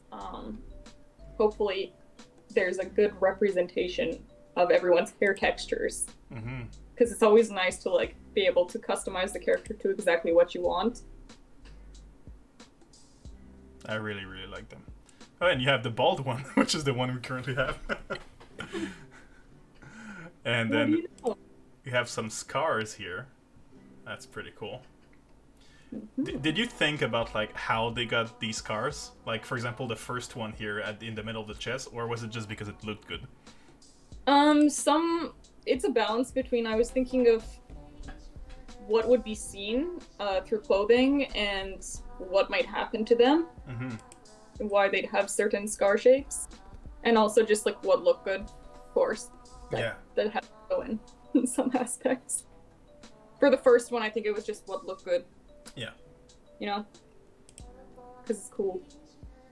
Then body colors. We have quite the range here, going from absolutely never went outside Mm-hmm. to yeah, that's pretty cool. And some tattoos. Yes. Trying to keep the same sort of shape language you'd find on all the wood pieces. Oh yeah, I see it. Especially the first two ones. Mm-hmm. Really, really great. Yeah, we'll probably have more tattoos than just these ones shown Mm-hmm. in the future, but for now. All right, so now I'm in the folder called corruption. So we have the main artwork we were looking at for corruption is this one that you made. So this is kind of an updated version, right? So you kind of tried to change a few things about how the corruption was in the game. What changes did you make? To this? Yeah, as opposed to the first time you did this artwork. Oh, right, of course. Yeah, so I added this iridescence everywhere. Mm-hmm. We didn't have that before, but just to like create this different realm and this more like toxic realm, I wanted to add this oily film to everything. Mm-hmm. So we think of it more as a pollution than something like beautiful and fun, because it does look cool, but there needs to be a little bit of danger to it. Yeah, indeed. Yeah. Well, you still have fun in it. It's like you have fun fighting, but And it's not great for you. you have in the sky also the iridescence, right? So I think we're working on it right now in the game. It's like kind of a bubble going over the island. I think I have a concept. There we go. That is really, really cool. So that would be created by the spores. Like in the lore, do we have an explanation for this kind of weird warping bubble around the island? Not much explanation, just that it's like meant to represent pollution. Mm-hmm. Yeah. Oh yeah, because the oily texture was kind of meant to be a metaphor for the actual oil, right? Yeah. Like you see like oil spills in the ocean, or when you're walking down the street and there's some oil leakage. Mm-hmm. And it's kind of icky, but also like, oh, cool rainbow, but yucky. Yeah. So we have a question. Will shroomification of islands spread if not contained in future? Yeah, so we do have a mechanic planned of islands becoming corrupted. But like the exact way of how it's gonna work and how it's gonna spread is yet to come. So short answer is most probably. No details right now as how it's gonna work. Okay. I also have a night version of this one, which is kind of cool. And this, so that's with some trees as well in it. I really like the style. And the node. So there's a lot more going on in the node here than what's in the game right now. So what's the extra things we're seeing here? Right. So the idea for the node is actually that it's sort of like a little bit of a boss. Not quite. It's like a stationary boss. Not something you just like. Right now we just hack at it and eventually it comes down. Mm-hmm. But it's supposed to be more interactive than that. So basically, this thing will open and release spores, and it'll be sort of a AoE attack. I think you could probably explain better. That's not your domain. Do you wanna? Sure. So yeah, it's gonna be kind of a boss. Still not sure how it is, how it's gonna work out. It's something I'm working on next week actually.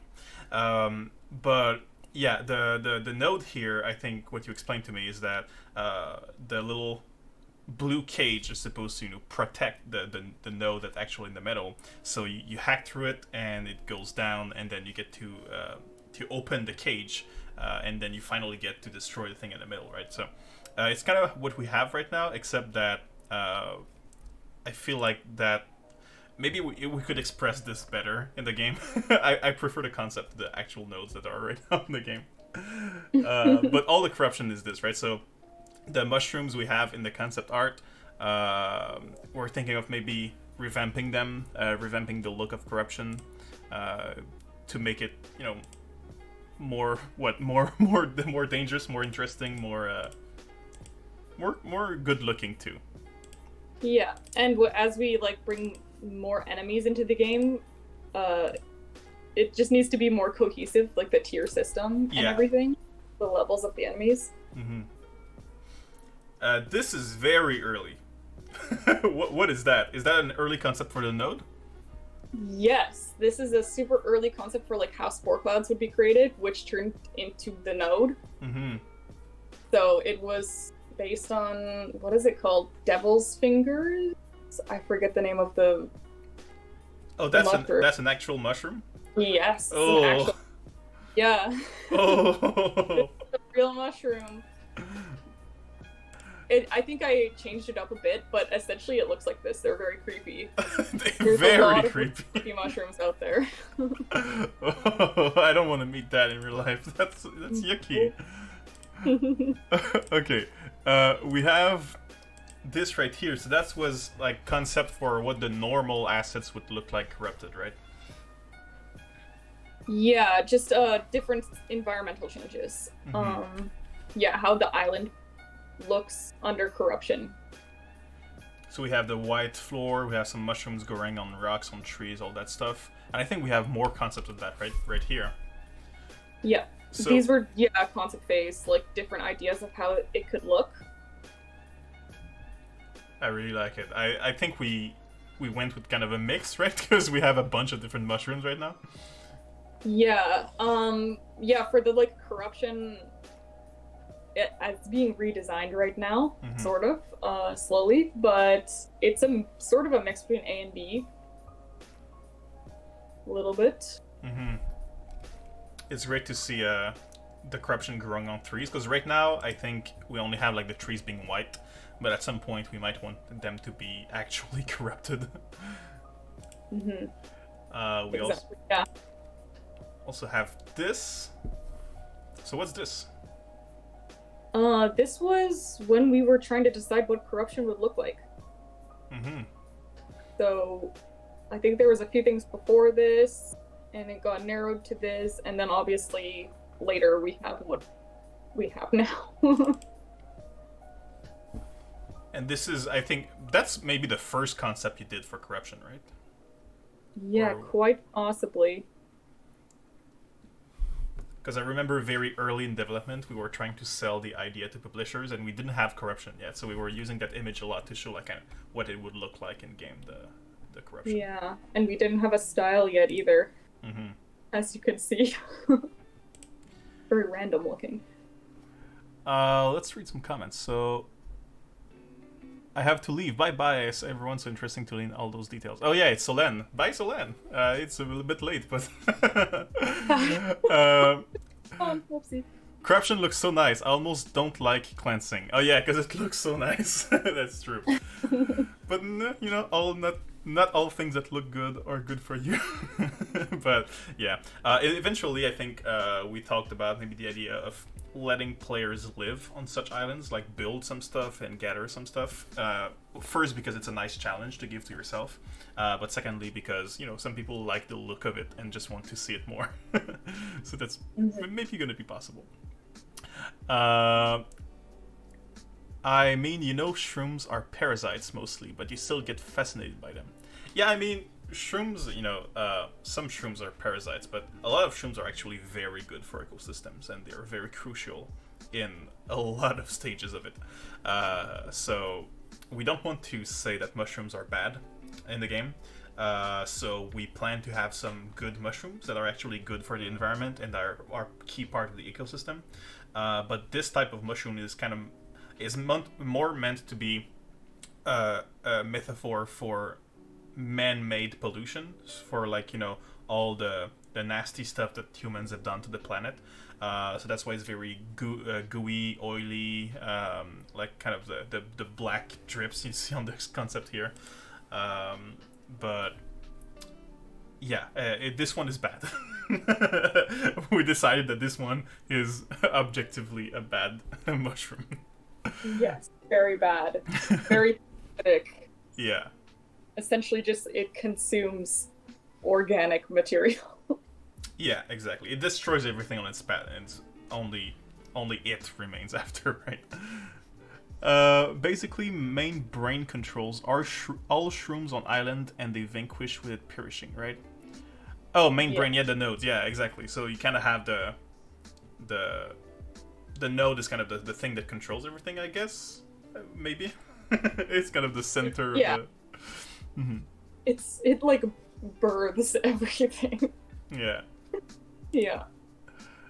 Okay, so that was corruption. Now we have creatures.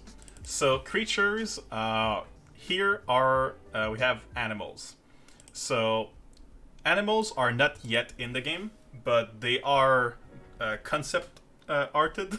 They are 3D modeled, and they are animated, currently being animated. So they're coming very, very soon. We have a couple ones. So this one is the alpaca. Will we have the different color patterns? Eventually. Because I think I saw in the Calvin's work, I think I saw some color variations for maybe the alpaca, but not the other ones. Yeah, I think we definitely will eventually have it, but I don't know if Calvin's done the texture work yet. Mm-hmm. They are very, very cute. I think I have the concept of the little family too, because they're very, very cute. I want to hug them. Yes, me too. It looks so fluffy. That's the goat. So yeah, basically alpaca gives wool. So your wool sales, which will be an upgrade, are found with the alpacas. And the goats give milk. So if you want to make some cool recipes, you can use the goat. But also, milk is a natural fungicide. So milk will be used in the making of, the cure for the corruption. So we have a couple of concepts for the goat. Really, really cute. Now, there's a couple of goat types that exist in the world. So what was the reference, the inspiration for this specific goat? My main thing was I wanted them to be formidable in the hurricane. So I wanted to give them horns that sort of went down their face, so they could sort of duck their head and face the wind and protect their body. Mm-hmm.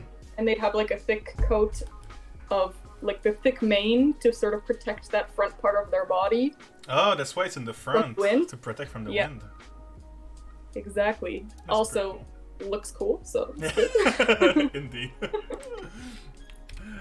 Now we have the pheasants, which are so cute. So the male pheasant is pretty spot on, but is the female pheasant that colorful in real life?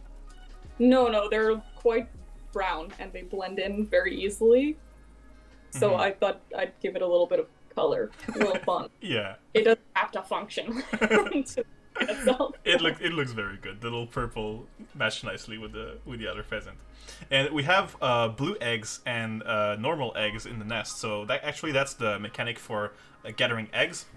So some of them are unfertilized, so you can just take them and eat them.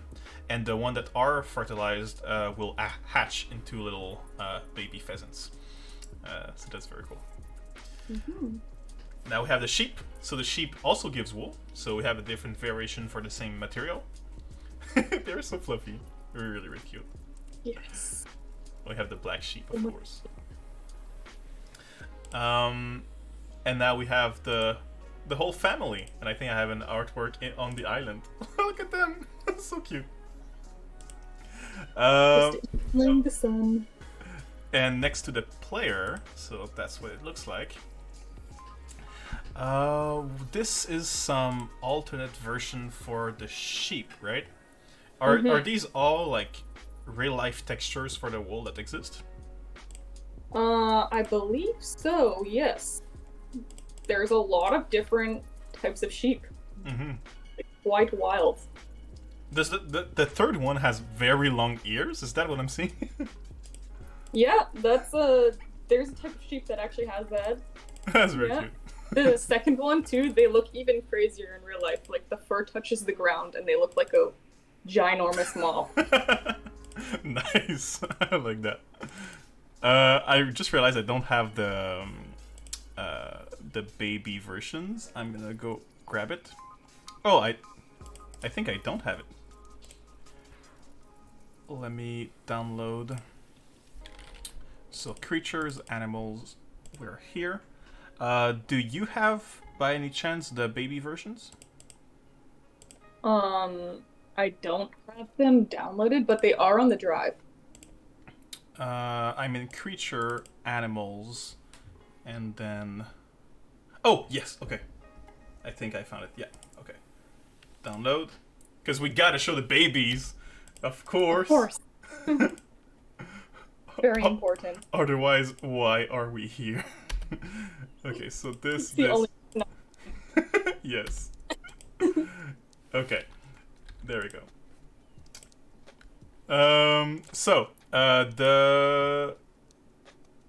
Here, okay.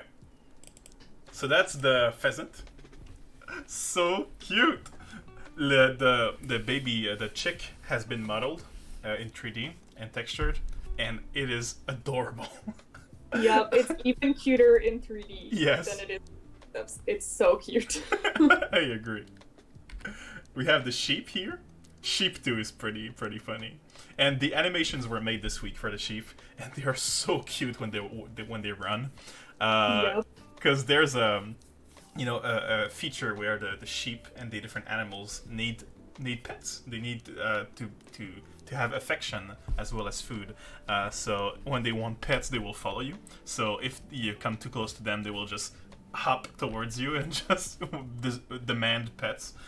So it's very, very, very funny. Where are the other ones? Here, the goat, little baby goat. I just imagine the sound of the goat screaming in my head right now. That kind of bah. And here, the alpaca.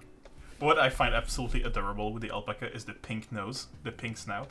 Is that a thing in real life? They have a pink snout when they are young? I can't remember. Potentially. Because it's I don't know. super It could either cute. be something I thought of or just it does exist. I don't know. Mm-hmm. Adorable. We also have this. No, not this. Wait, where am I? Oh, let me open this one. So that is very cute. So these ones were companion animals, right? So the idea was that you can find some animals that are not farm animals, and that will follow you. So the direction was either they need to fit in a little pouch attached to you, or they need to be able to fly to follow you. So I just love. So we have an owl. What's the animal in the middle? Is it a real animal? No, it's just a flying squirrel lemur thing. Mm-hmm. I don't know. Like a flying Doesn't squirrel or exist. something. Yeah, It's a loft creation. it's very cute. And then we have the turtle in the little pouch. It's so cute looking at you like, hello. I love it. Yes, I imagine it like running after you as you're on the island. Oh, cute. In your day, there's a little turtle chasing after you. That's very cute. And now for something less cute, we have this. So what's going on here? Yes, so the corruption in the world will infect your animals, which is very sad, but there is a system to cure them. Mhm. Essentially what's happening here is the first one is like it's infected. Yeah. So you just have to take care of the corruption in the area or like take your animal out of the corruption. And then the second, third, and fourth are the different stages of it being corrupted. So you can see its eyes will change color, Mhm. and it's going to become like sort of less pigmented, more gray, like the color is being bleached out of it. You can't see very well with the sheep one because they're already pale. But yeah. Eventually the fungus will completely like encase and wrap itself around the animal until it can't move. So it'll lie down and then it'll go into a pod eventually. Mhm. At every stage of this, you can cure it and save your animal, so there's never a chance of your animal dying. So what's the number 7 then? Number 7 is, well, this won't actually happen to anyone's animals, but the idea for this is you can find it, and it sort of hints at, like, you need to heal them or they will die, but in reality, they won't die. Yeah, so it's going to be a source Yeah. of bone in the game, so you're going to be able Yeah. to find some pods, and some pods will have an animal inside, and you will find that pod on a corrupted island. You'll be able to save the animal to take it home with you, and some pods you will be too late for, so they're going to be just bones inside. So that's a cool resource, but it's also very sad. Yes. And we have the alpaca here too. The stage number 5 is just so heartbreaking. Like the animal can't even move because it's just covered in fungi. Oh, poor animals. Okay. Yeah. So now we get to the monsters. So we have some concepts for the current monsters, but after that we're going to show some concept for what could have been the monsters. Because monsters was one thing that was changed a lot. Like we did a bunch of exploration before finding the right style, right? So this is one monster that we call the coward. So the coward is this guy. So what does he do? Right, so this guy will just sort of approach you, not get too close, throw something at you, and then turn around and run away. So you'd have to like either shoot him with a bow or chase after him to kill him. Yeah. Yeah. Which is very funny. When I think we were designing it, we were thinking like, how can it look the most stupid as possible, as stupid as possible when running away. So we had these flail arms and this dumb look on his face, Yup. which I think is very fitting. I can't wait till the next Yes, I want them so bad. So someone says, "Who corrupted animals? They'd be tough to fight." So you won't actually fight your animals because we don't really want to express any form of animal violence, but you will be able to cleanse them and help them get out of that situation. How long canonically islands are floating? Is ecosystem got used to flying around the eye of the storm, or just got ripped out of the ground? Is there ground in canon, or just everything exploded?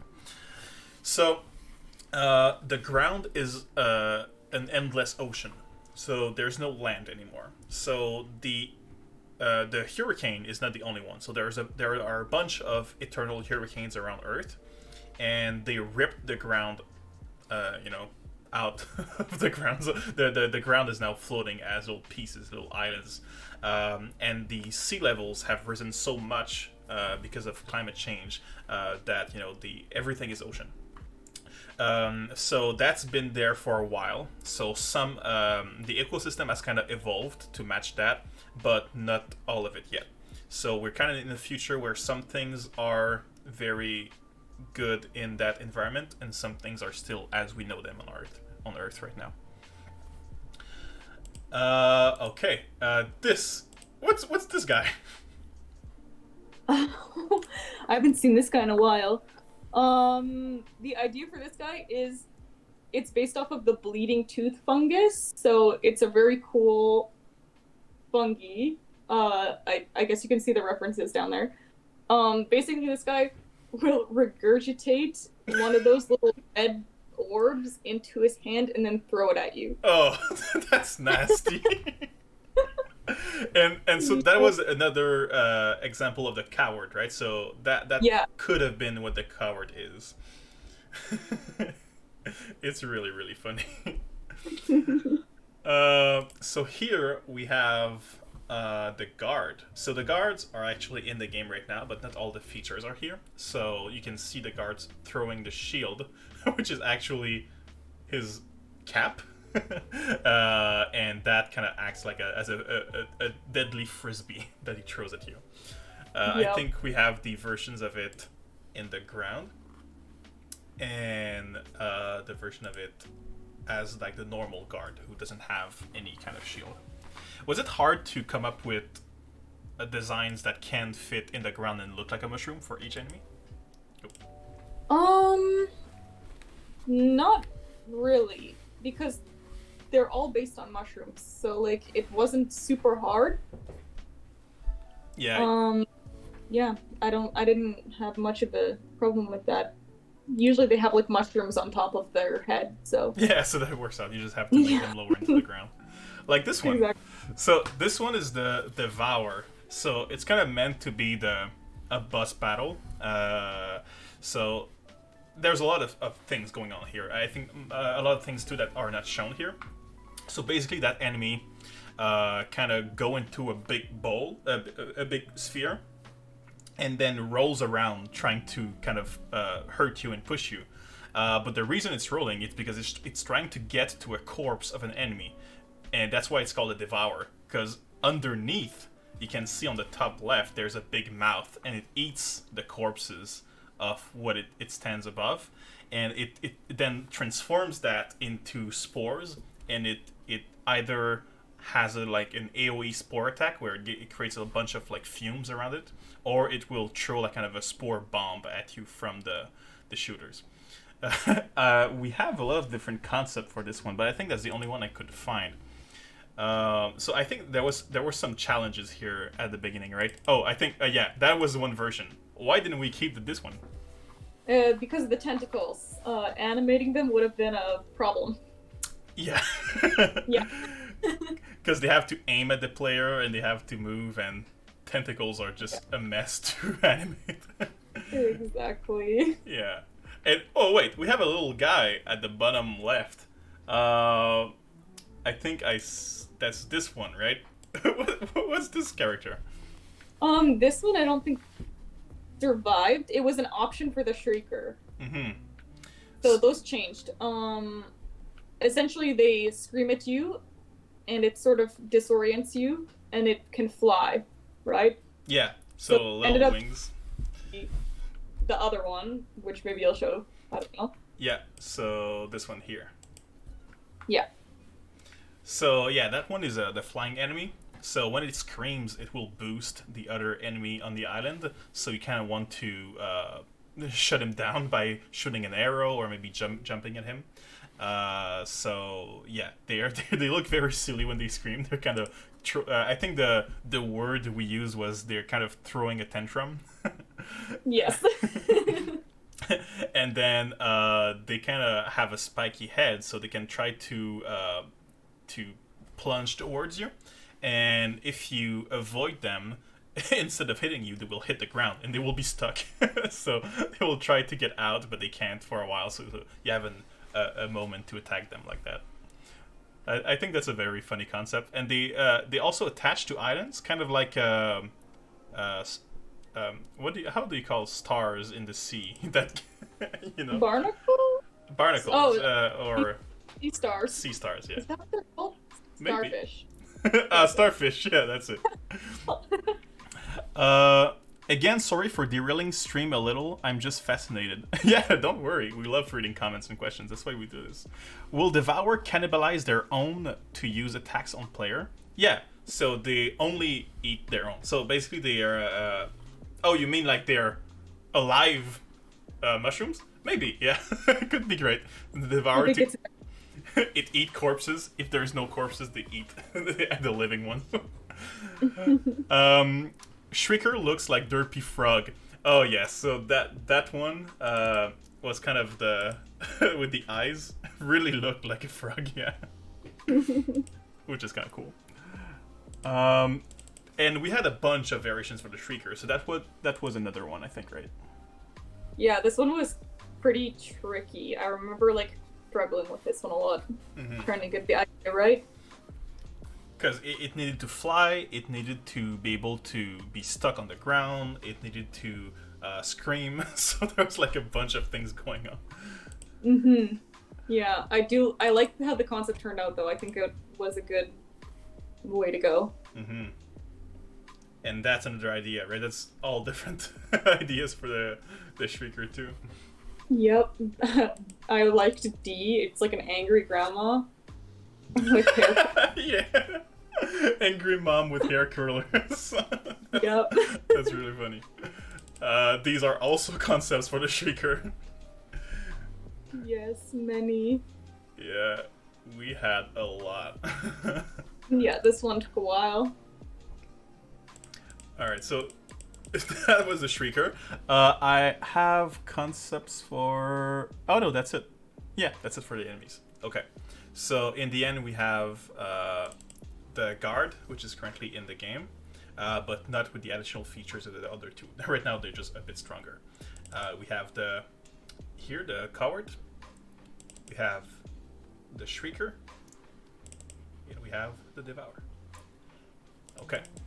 So, next we have what could have been the monsters. So, some very early concepts include this.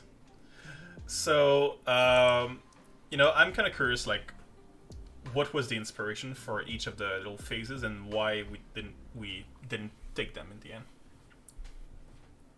These were mainly just imagining how animals would have been corrupted by this fungus and their body change, like how their body would have changed and like become something else, become the monster. Because initially the idea was the like monsters were infected animals. They were animals that had changed. Yeah. So that's why we have the frog, we have the bird, we have the kind of a rhinoceros. That's kind of cool concepts. We had then something more like this. Is that the same idea? That's animals too, right? Yeah, exactly. Still animals that had been corrupted. That is wild. Yeah. This was also when corruption was being designed as well, so we didn't really know, is it creepy? Is it sort of majestic? Is it just literal? Mm-hmm. I really love how like big the shrooms are, like the head of the one on the left, the tail for the one on the right, and the back for the one in the middle. It's just like that's the animal, but then you have this big mushroom kind of corrupting all of it. And yeah, this one was kind of majestic, right? The one on the bottom right it looks like a legendary Pokemon or something. Yeah. So here we were starting to kind of find the style. So some of these are not animals, but I think the bottom left one was a sheep. Yeah, it was a sheep. It is traumatizing. That's scary as hell. Yeah, that's so creepy. I remember not thinking it was that creepy at the time. It looks really creepy now. Mm-hmm. Yeah. Wow. But just imagine it turning its head towards you. What did you say? Sorry, I think it cut the audio cut a bit. Oh, sorry. I'm sitting back in my chair. Can you hear me? Yeah. I can hear it fine now. Okay. So yeah, I think the black one we liked a lot. It was kind of starting to become creatures with kind of a fungi inspiration. Because this mushroom that we see on the black one is kind of the same mushroom used for the Shrieker in the end, right? Yeah. It's I can't recall the type of mushroom it is. Like more psyllium? I don't know. Mm-hmm. And I'm making it work. and I think the enemies were designed after these concepts were made. So the purple one was the inspiration for the guard. The flying one was the inspiration for the Shrieker, and then I don't quite recall the other two, but yeah, they kind of served as inspiration. Oh yeah, okay. These sketches were kind of getting there. So D was the inspiration for the guard as well. H was the inspiration for the coward. E was the inspiration for the Shrieker. And I think I kind of needed a big boss, so the Devourer was none of them. But this was the latest one before the real sketches, right? Which one?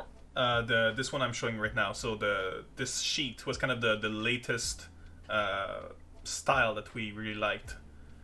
Yeah. The process. Yeah, we started drifting away from like them being animalistic and more into like mushrooms come to life. Yeah, because all their body is mushroom. You can see like the A and I, their legs are kind of mushroom mushroom stems, which is kind of cool.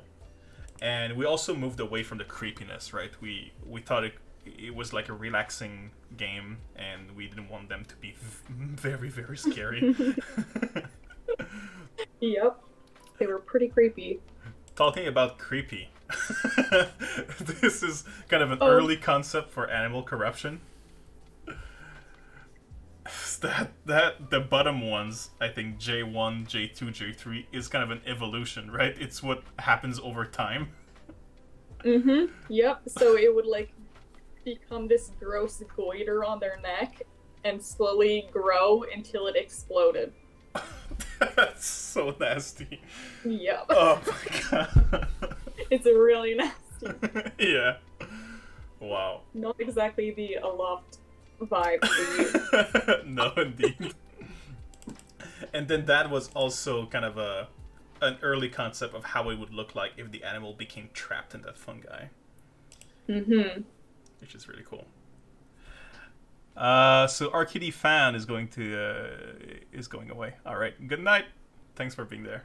Good night. Adamant says, I love that scare factor on them. That would be way creepier and scarier to explore, indeed. Quadruped fungi type A looks scary, and I like it the most. If it was fast and wriggly at attacks, that would be nightmare fuel for sure. Yeah. Well, the nightmare fuel is kind of cool, but we kind of had to make a decision of, is this fitting for this game, right? But for another game, I would be down with super creepy fungi, that's for sure.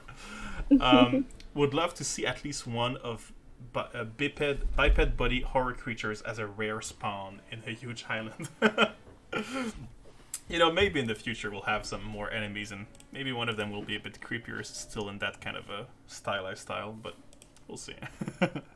Okay, so that was the inspiration for the monsters. Now, I have some concepts for... oh god, I opened a lot of images. For the Titan. So, there we go. So, right here, that is that the first exploration for the Leviathans, the Titans? Mm-hmm. It is.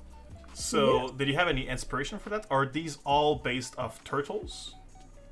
Yeah, they're all based off turtles. I think we had done some, like, thinking beforehand, knowing that we want, like, multiple Leviathans, so we wanted to go with something that sort of meshed the Emerald Isles and this just sort of, like, maybe a little bit of a friendlier looking one instead of something more scary and boss-like. Yeah.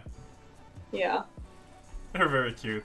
I like the little smiles they almost have on their face, the ones in the corners. Really cute. Then we had this one, which was a bit more advanced sketch. So that's kind of when we had the idea of having different platforms, right, to make that kind of snake-like movement. Yes. Which is here, so it kind of shows how it moves. What's this one? This is, just... This happened after those 4 sketches and before the one you just showed. So They were different iterations of how the turtle could look. Mm-hmm. I like the little strings underneath that kind of became... I don't know if they were always meant to be vines. Are they vines? They're like kind of roots? Yeah, just like different vegetation growing off moss vines. Mm-hmm. This is the eye, which is really cool. Mm-hmm. In the trailer, we see the eye. A regular one, yeah. Turtles have some crazy eyes. Like, there's a lot of different eyes with turtles. And they're all weird. There's some that are like star-shaped. It's super wacky. Turtle eyes. I'm looking that up on... Oh my really god. Yeah. Okay. Here. Oh my god. I'm seeing some stuff that I regret looking. Look at this.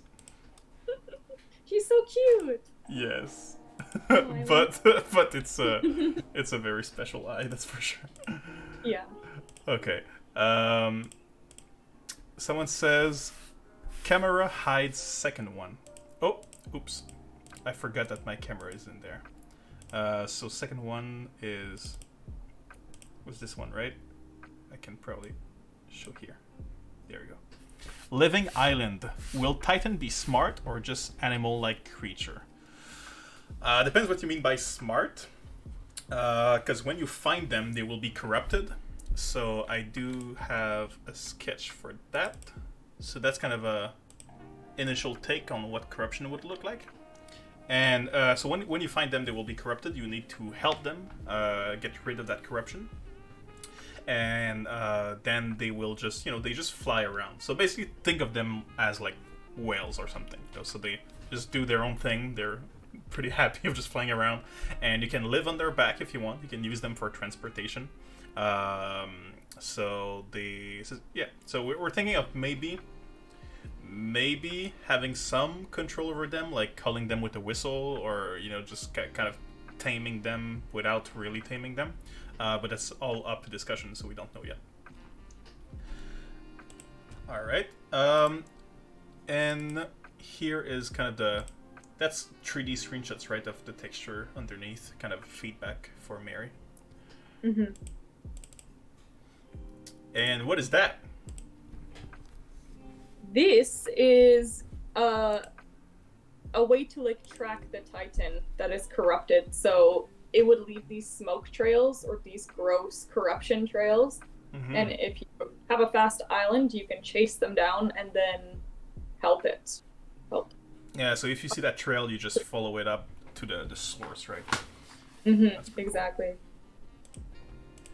All right, so that's what we have for the Titans. Now we're gonna get more to environmental stuff right now. So we have some concept art of what is in the game right now. Someone says most important question: can you pet them? Maybe, maybe that could be a mechanic. Will there be features for going versus the wind? Yes, so I'm gonna show that a bit later. So we do have something planned for going against the wind. And also right now the map is divided in 3 rings, and each ring goes in the opposite direction. So clockwise, counterclockwise, clockwise. So if you want to go against the wind, your best bet is just to change rings and then come back to your initial ring. But yeah, I'll show some technology to just go straight into the wind later on.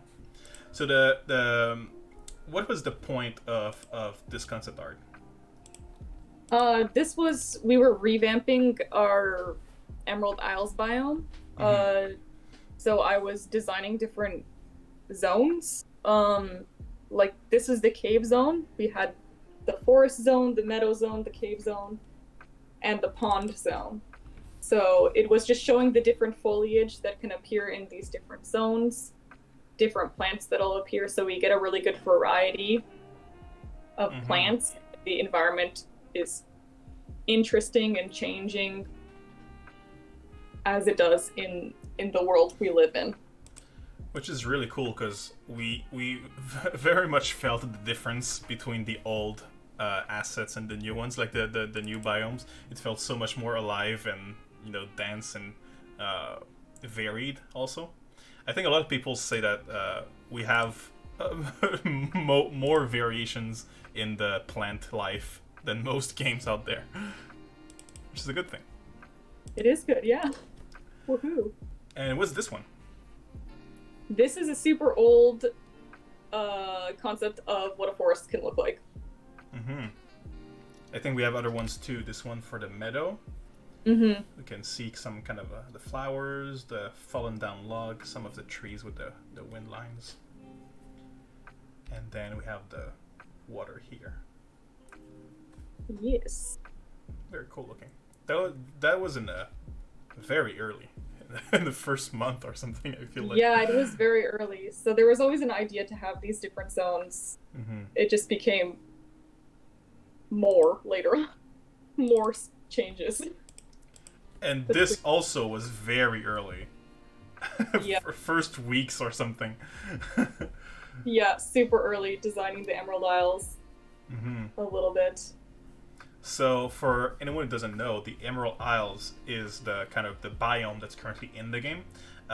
We plan to add more biomes in the future, but it's this very pale rock against the very green scenery. Kind of, what's the inspiration for the Emerald Isles? Is there any part of the world that served as inspiration?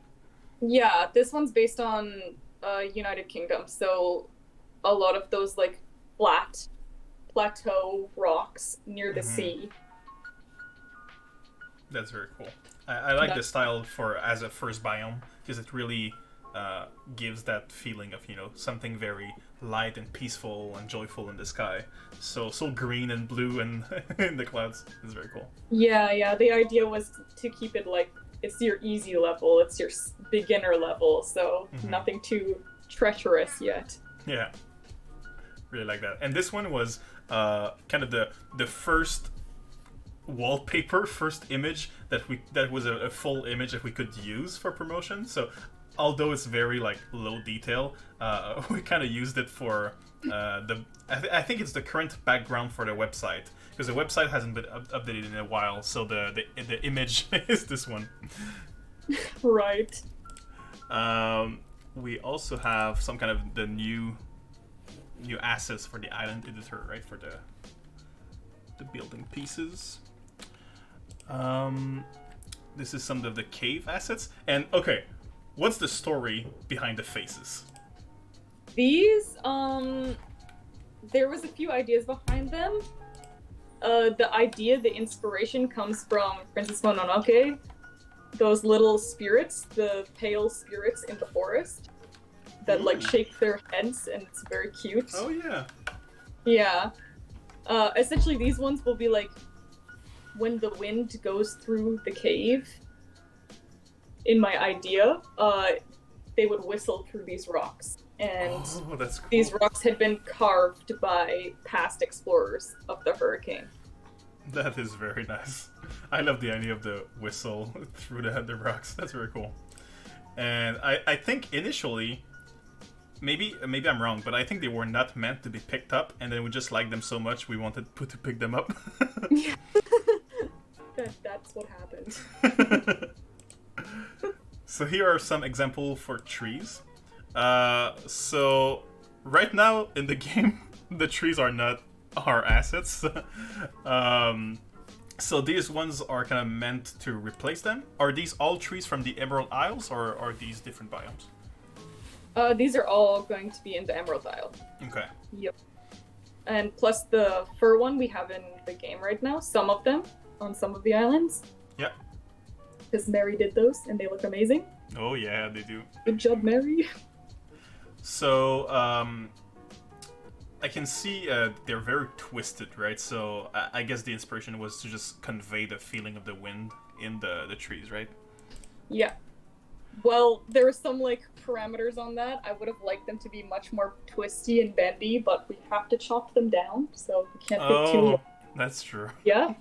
Yeah, some of the early concepts for trees were like completely bent over and twisted and like facing one direction because the wind would be going so fast. Mm-hmm. Yeah. Video game limitations, right? Exactly. Have to be able to chop them. But in the future, we have kind of an ecosystem planned. So you know, the whole way of trees growing and planting them and all that stuff will change. And some of the trees will be elder trees that are so big that they can't be chopped down. And maybe that's going to be a good opportunity to have these very cool twisted trees and be very artistic about them. Exactly. Yeah. It's very exciting. And these are the fir trees that we currently have in the game. That was the concept for them. Very, very cute. And that's kind of the wood textures, right? Mm-hmm. And this is cool. So they were in the midst of being 3D modeled when we launched the demo a few weeks ago. So I think we only have the one on the left, but the other ones are coming too. Just a little variation so that it doesn't look all the same. I think in the demo it's just a rock that's been turned black. Oh no, we changed it. It's an actual you did? model. Yeah, it's Mary's 3D model now. Yeah. Oh, awesome. I haven't even checked. Yeah. Wow. Any plans for different textures, for different wood types, birch texture in building? Yeah, maybe. So I think instead of just changing the texture, if we end up having a different wood texture, it's going to be a different style too, just to offer creative options. Because, you know, Minecraft, what they do is they have different types of wood, and then that creates different types of blocks, different colors of wood. But that ends up being very overwhelming very fast because you have like 5 different types of woods in your inventory. That takes 5 different slots. So I think with the idea was that maybe no, but that, you know, if you ever arrive in a biome that has a very different looking wood, then you would also find a new resource. So for example, if you find clay, then maybe you have like clay building, and the clay buildings would use a wood texture that is from that biome. So you have kind of that new wood texture, that new wood color in there. But you know, all of that is very still on the table. We're still thinking about how progression in biomes will work. So maybe different wood textures in the future. How it will appear, we don't know yet. Okay. Now, we have different biomes planned. So they are very like rough concept arts, but I'm kind of curious of like what's the inspiration for them. if it's fantasy, if it's a real world, all that stuff. So this one is called Alpine. Right. This one was just based on alpine regions of the world. So sort of you have a combination of both like snow and ice and also some green trees and lakes. It So that's all looks for very good. I love the ice mountains next to the little trees on the sides. It's such a good contrast. I think it's one of my favorite ones. Yeah, I hope we end up doing this one, or at least sometime we'll do it. I'm excited to see how it turns out. I can imagine the fir trees we have now in game, but with snow on them. Oh yeah, that would look So good. cool. And what's this one? This one is based off of, I think, Greenland or Iceland. Which one? I don't remember. Lots of like dark, jagged rocks and more yellowish grasses. And it's going to be like more barren, so not as many resources, but maybe more of some sort of special resource you can find there. Yeah. Was the idea for that one. I like how shattered it looked. Like the spikiness of the bottom and the top. It looks very, very cool. And it also looks more, I don't know if that's the case, but it looks very more cold and dry, which I really like. That's Emerald Isles, so the one we currently have in the game. So I think right now the Emerald Isles are not what they're meant to be, because we have a bunch of assets and we just try to make as much variation as possible within those assets. But eventually we'll want to really like create a vibe unique to the Emerald Isle. So, you know, have this very big plateaus, as you said, of grass and greenery, and make them feel way more open than what they are right now. Great looking. This one, White Sands. Yeah, super crazy. This will be like a later level one. Basically it's very barren, lots of sand and deserty things. It's very vague right now, requires some more work for sure. I think the idea was to find some sort of resource there with these towers. Yeah, I kind of can imagine this being very late game because it feels so alien to me. Like, you know, the texture at the bottom of the island, everything being so dusty with the sand and the kind of big towers. What's the material for those, by the way? The big blue stones. I think crystal.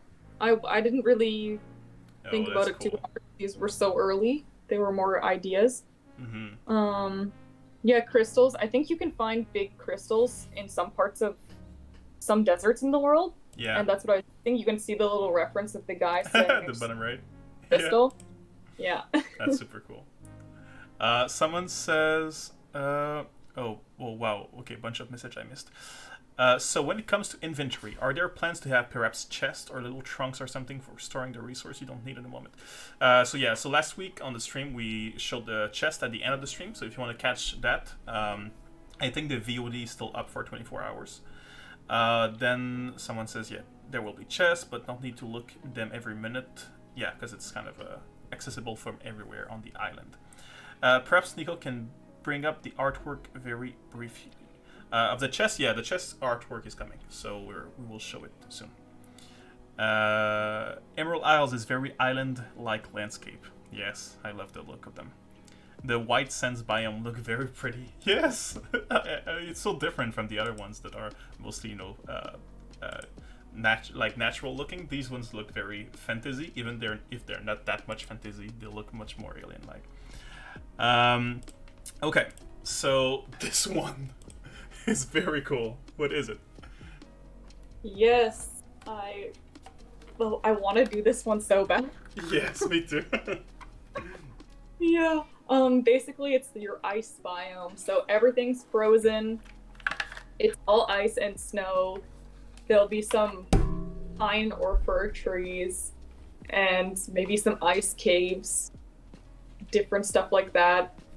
I'm not sure what like our building materials will be here, but it'd be really cool to have like some sort of icy walls so you can build like a little ice house, some Yeah, igloo or something. It'd be really fun. the idea of exploring an ice cave is really, really cool. I want to do that so badly. It's super fun. I want to. I want to do this one. And this one, the colors are just so nice. It just feels so different because, we changed temperature. It's now very, very cold. It's very cool. This one. Right. So this one was based off of tropical places. So I was looking at both like a wide range. Some places in South America, some places in like Vietnam would be one example. Mm-hmm. Different South Asian countries where you get these rice fields. You know those flat rice paddy fields Yeah, yeah. So these will or be like kind of farms? naturally there, right? So you'll be able to create those kind Yeah. of fields without having to manually change the ground yourself. Yeah, that's the idea. Is it's like a very nice place to farm Mm-hmm. and has like a lot of resources and vegetation Mm-hmm. and water. Someone says, White Sands biome looks crystally. Maybe glass tools or upgrades for bed with Dreamcatcher? Yeah, so the glass tools are, planned, but they're meant with striking lightning at specific places in your mold, to make, what's the word for melting? Yeah, to melt your material into that glass. See, that would be a thing. Don't know if it's gonna be through these crystals, but maybe these crystals will have some cool use in the future. I'd make a joke about the Northlands ice biome being cool, but looks like Adamant beat me to it. Yeah, it says very cool. Will temperature affect the character? Yes. So we will have a warm environment, cold environments that are just some small differences, but you don't really have to mind much. And then we have the scorching environments and the freezing environments that sometimes are due to the altitude you're in, like the temperature. Sometimes are due to the biomes, and sometimes are due to also like corruption effects. So these will definitely affect your survival. So some of them will be very dangerous to you, and you have to protect yourselves accordingly.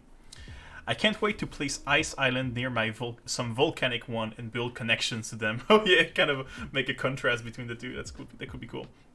Will waterfalls have physics or just preset that flows? Not sure.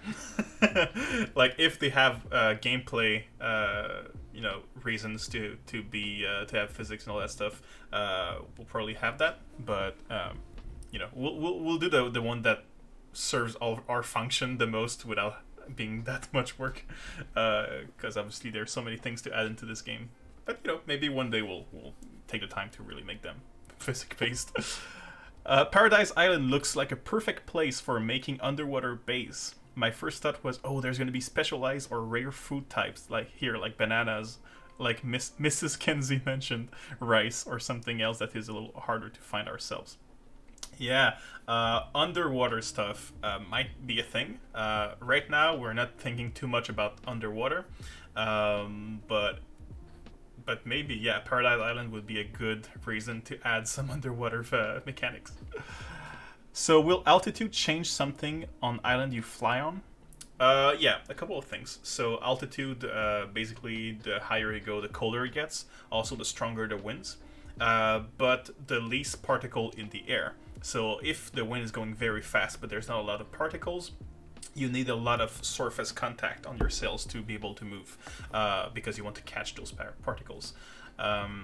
So there are some differences, but the altitude really just makes the biomes different, makes the events you'll see different. So there's going to be a bunch of weather conditions, a bunch of random events that are, you know, specific to some kind of altitude.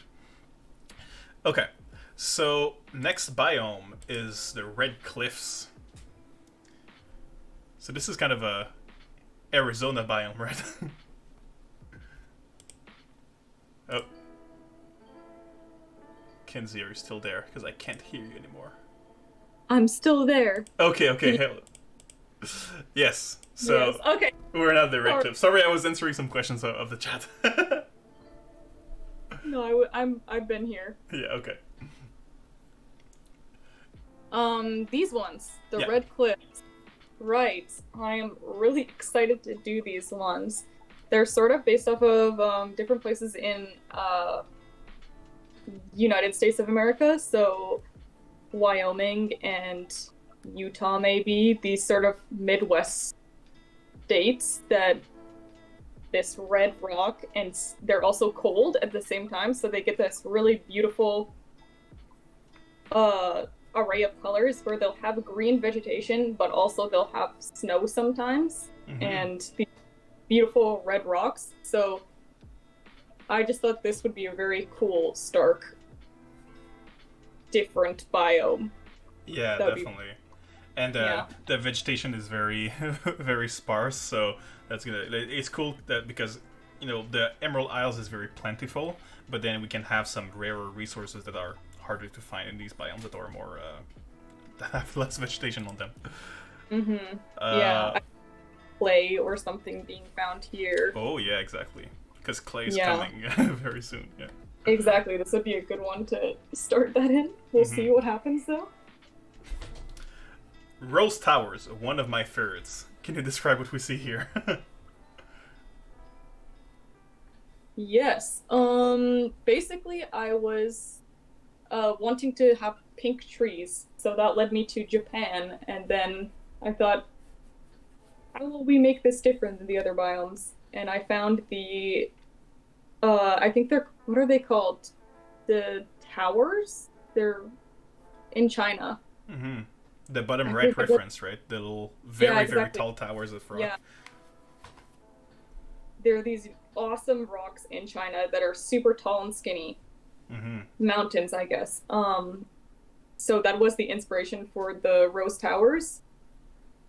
So it will have a lot of pretty waterfalls and tall, skinny tower rocks.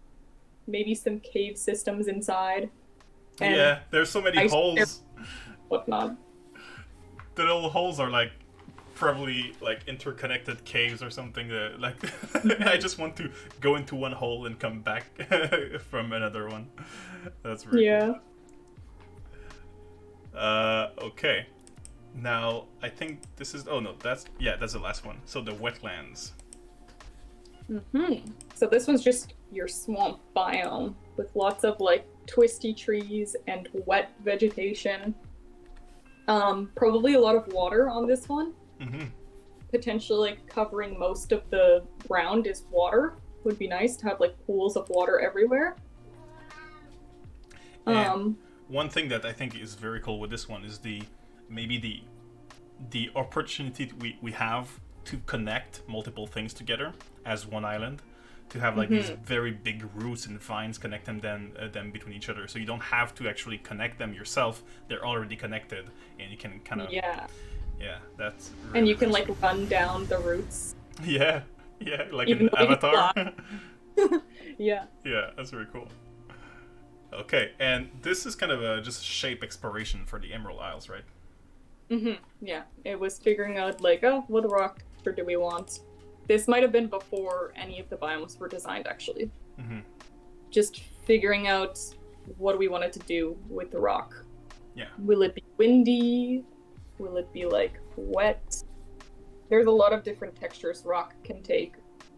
Yeah, that's true. Very, very cool stuff. And I'm gonna close all of this because that was it for the biomes. So that's a lot of them. We had, I think, 9 different biomes planned, and they look all very cool. Now I'm gonna go quickly through the sky because I'm worried we're gonna run out of time here. But some sky concepts for what clouds could look like. Then we have what kind of a storm or a cumulonimbus would look like. Some fog. Yeah, because we wanted to have different like cloud formations happening in the sky. Because clouds are very varied in real life, right? So they have 3 different altitudes at which they appear, and the higher you go, the more thin and stretched they are, and looks very differently from the ones at the lower altitudes. Exactly. That was for the hurricane. So hurricane, basically, I don't have the reference. So how hurricanes works is that they have kind of the spiral, going around itself, and that spiral creates a wind wall that they called rain bands in real life, and they are very stormy and very fast winds. But then you get in between the spirals, and you have kind of a bit more peaceful area where there's like no rain, still a lot of wind, and that kind of connects to the. Yeah, it's hard to describe without a little image, a reference image. But basically, once you're in between those 2 rings, you can exit the hurricane without going through a rain band again. And the closer you get, the more stormy it gets, and then you get to the eye. So that kind of guided our decision for how the hurricane will look, but also how the gameplay will work around it. So we thought that we could traverse the first wind wall that we see at the bottom, and it's not that difficult. It is very difficult, but less than the center. And then once you cross that, you get to find new islands, new resources, new stuff, and you can exit through the top. And once you're ready, you can go back from the second altitude and cross the second wall, and then the third, and so on. So it's kind of a progression system going on here. That's some kind of concept of what it would look like inside and outside. So obviously right now the hurricane is very ugly because it's a very old version. But yeah, some epic stuff can go on inside. Here we have some cool color schemes for the day and night. Okay, so that's it for the environment. Now, there's not a lot yet to show. I have a big folder called props. I'm gonna try to kind of speed run it because there's so much art. Props are of what I do. There's a lot of props. Yeah, it's the biggest folder for sure. But now we're getting into a lot of stuff that's already in the game. So we're just gonna show you so you can see how they were developed. So that was the compost bin. So a few concepts for how it looked. That was before automation was thought about, right? Because that's with the automation if we want something to stir it. And this is more kind of it's sitting there, right? Yeah. So the crop plots concepts. So we have the wood and stone. And that's the tree plot. So that would be around the tree? It's to plant a tree, right? Yeah, it's to plant a tree. So it's like 2 by 2, a pretty big circle, and you just plant your tree seed in it. Mm-hmm. And then eventually the mound will go away once the tree is fully grown. All right, okay. And then some example of when it's fertilized, when it's tilled, when it's seeded, some texture changes. That I think we have some texture changes right now in the game. Some fences. Oh, we already had some fences. These are different from railings, though. Oh yeah, right. They're made more for on the ground. Yeah. The interior farming. So we have all of these right now in the game, so you can see how they came from concepts to life. Then the interior farming, we also have those. Stone. Now we get to the crops. So one of them is just the apples, the apple tree. So we're gonna have some apple trees in the future. Right now there's not a lot of apple trees. So here we go, some concept for that. But the rest is basically the things we know in the game right now. So oh wait, blueberry changed a bit. It was a kind of a tree before instead of a bush. I think you have there's 2 concepts for it. This was a old one. Okay. Yeah, it was more of a. Oh, this one is a new one. Branchy thing. Yeah, which like blueberry bushes in real life are actually pretty tall, and twiggy, Mm-hmm. but we thought it'd be better to make it a round, cute bush. Mm-hmm. It's very cute. The carrot, then some corn. So these are all the ones that we know in the game, except this one, the cotton. So cotton will be our last tier of sail material. So the best sail of the game will have the cotton. Let me just reduce my light here because it's very, very bright. Okay. There we go. Now the garlic, the potato, cute looking, pumpkin, sugarcane. Oh yeah, we changed the color, right, to have more of a tomato plant, watermelon, wheat, and that's when we wanted to add some support to the tomato plant. Is that just for a tomato? Is there any other crop that will use this? Maybe in the future. I don't think there's any other ones now. Mm-hmm. A little seed box. That's very cute. I love how I can see myself just twisting the cap and it opening because of its shape. Mm-hmm. That's very cool. And then obviously the little seed icons that we already know in the game. This is very cool. So what's this? Right, so these are the trellises, and the idea here is that you can plant different plants on top of them, so you can make like really beautiful gardens, essentially. And you get to choose what goes there? Yeah, that's the idea. I don't know how it will work, but that's what we wanted to do, is like have different plants that can be planted on top of the trellis. Different viney things. It's so cute. I want that at the entrance of my garden. Very, very cute. The buckets here, and then the warm box. So the warm box is in the game, but it's not available for players, right? So what's the concept of a warm box? It's an upgrade for the compost bin. So basically, it'll produce the worm liquids. That's what it does. The but worm liquids. To make your compost more potent, it'll be placed like in a radius around the compost bin, and it'll enhance the abilities of the compost bin. But in reality, worm boxes just create like, they're called worm droppings, and it's like a liquid, and it makes your plants grow better. Yeah, that's pretty cool. So, warm box already modeled, already in the game, all that stuff. We're waiting for to have like proper compost before adding it, because right now it's just normal soil, but that might come very soon. Okay, so that was the farming stuff. So most of it is already in the game, so that's a lot of new stuff to show. Now we have some concepts for the weapons. So weapons, most of them are in the game. But there's also the bow and arrow that is not there yet. It's gonna come. So you can see here the little concept for it.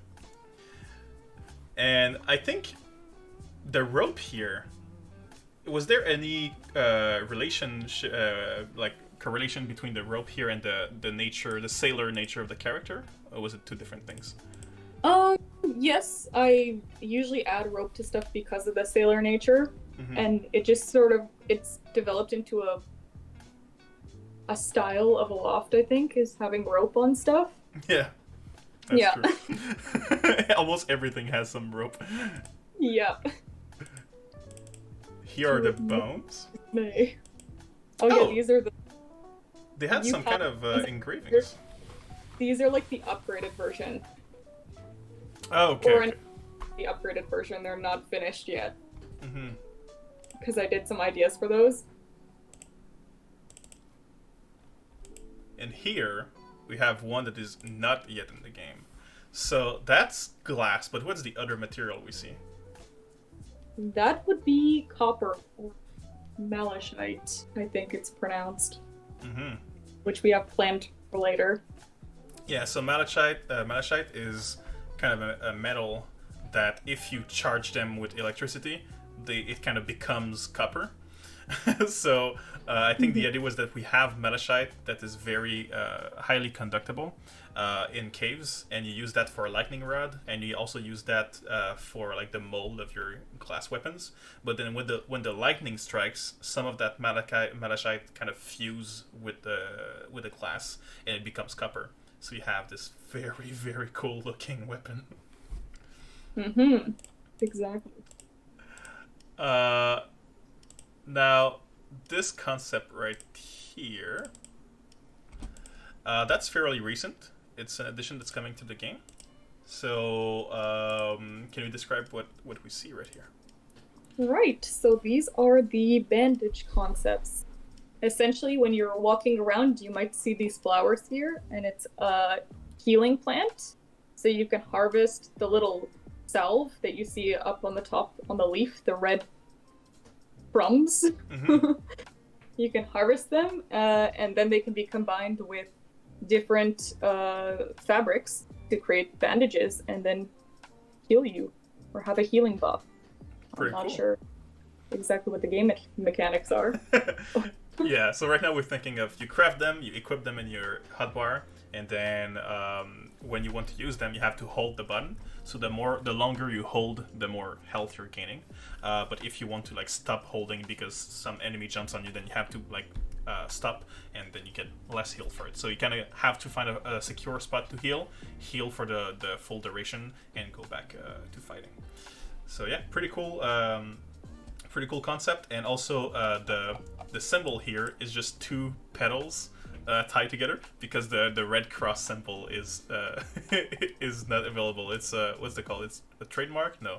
I think so. Yeah, Trademarks. trademark. Yeah. Yeah. Okay. Now the props folder. So there's 9 minutes left. I'm thinking maybe we do another concept art live stream in maybe 2 weeks and show the prop folder, because that will take that is a big folder, and there's a lot of cool stuff to show. And there's a lot of explanation for it. Yes, exactly. So I think I'm just gonna show some variations of the key art before ending the stream. So I think that's because we can see here that it's kind of looks like a 3D model, right? So can you kind of explain what's your process from getting from point zero to having a full cover art? Mm-hmm. Yeah, so I just took assets that Mary had created already. Mm-hmm. So like the planks and the different things, and I put them together in 3D software. Okay. And then I took my renders of that, and then I would add in different stuff like the hurricane and some different VFX-y things, and I'd paint over it, and eventually you end up with the final key art. These are all just 3D models, though, with a little bit of editing and the hurricane put in the background. Because the goal here was kind of to find a composition of what the key art would look like, right? Yeah, exactly. So that's my method for quickly creating compositions. And since we already had the assets, why not use them?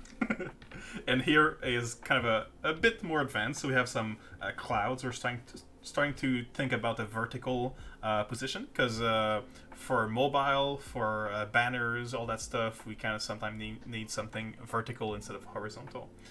And I think we really liked the idea, because the number 3, these little cutter things, was gliders, right? People with gliders. Mm-hmm. And like little streamy fabrics coming behind them or something. Mm-hmm. And I think we have them in the final. Yeah, there we go. Little orange and yellow gliders, looking really great. Oh, and I never noticed before. You have a knowledge stone in the background. Yes. I never noticed. Very rough-looking knowledge stuff. Yeah. That's super cute. So we can still see here with little animals eating their wheat, running around. That's very cute. I can't wait to have animals in multiplayer, to have that kind of vibe in the game. Yeah, I want to pet some sheep. Mm-hmm. And here we see the orange windmill and the orange door. That's gonna come with the die system where you can color your thing. You're gonna be able to create that kind of stuff, as well as the little fabric here going in the wood. Little decorations. That's gonna be a fun thing to implement. I really can't wait for, for all of this. And so this kind of shows that this was like an earlier version. It was very much faded in comparison with this, right? You can see the difference. Yep, totally. It looks kind of wild. Yeah. It almost looks black and white. When you go from one to the other, like your brain just thinks they're still color. Yeah, I'm really glad we ended up with this one. It's very, very, really great. Okay, so that I think that's gonna be it for tonight, right? The props. Yeah, I'll keep the props folder for another time. So I'll go back to the other screen just so we don't see just my big wallpaper. So thanks a lot for coming in, Kenzie. It was super fun to get your insight on like all the little things that you thought about while developing the game. Really, really fun. Yes, thanks for inviting me. My pleasure. If that was not such a bad experience, I'd be glad to have you back to go over the other artwork maybe in a couple of weeks. It was too horrible. I'm never coming back. Oh no. I'm sorry. It's cool. I'll come back for props. Awesome. Oh my god, Adamant says it's midnight for them. Yeah, right. Oh my goodness. It's so late. Yeah, it's 6 Thank you guys PM for here. coming and listening to us talk. Yes. All right, so I'll do the little answering the questions here and end the stream, but thank you so much for coming, Kenzie, and I'll see you at the office. See you later. All right, bye-bye. Bye-bye. All right, guys. So that was very fun. That was much longer than I thought it would be. I had planned for 1 hour. It's been going on for 2 hours, and we still have a lot more to show. Let's look some of the comments. So, very simple touch, but those fabric behind characters would be so lovely to have. Ah, you mean like the little tails behind the glider? Like in Journey. Yes, I agree. And perhaps in Abzu you have this little boost mechanic of your palms, because you're kind of going in the sea, in the water, and it shows you when you're out of boost, when you missed the combo, or if you just boosted. So the how do you call them? In French it's called palme, but I don't know if it's palms. I don't think it's palms in English. Let's check. So palme, that would be flippers. Yeah. So the flippers just they just disappear and they grow back. So maybe we want to have that fabric kind of going away and coming back to kind of showcase if you're able to boost. Because in Journey too, you have your scarf, and the longer your scarf, the more you can, I think, fly. Is that it? I don't remember. And then it goes away as you use it, and it grows back. So maybe that's something I want to use. Thanks, Nico and Kenzie. Great stuff. Worth getting up 7 a.m. on a Saturday for. Oh wow, it's 7 a.m. for you today? Oh my god, that is so early. I'm on. It's Friday night here. It's 6 p.m. Like I'm off for the weekend. But thanks so much for watching. Midnight for you. It was awesome to be on stream. Definitely a buy for me in the future. Thank you. I'm really glad. It's in the future indeed, because like a year from now maybe. But I'm very, very excited for release, and I'm glad to be doing these streams. I really like streaming.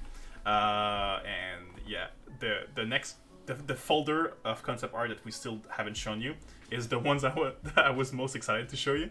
So hopefully in maybe 2 or 3 weeks we'll be able to show that. Saturday in 2 minutes for me. Yeah, because it's midnight, right? Thanks, guys. Had a great time. Oh, it's Kenzie. Kenzie _ Astrolab.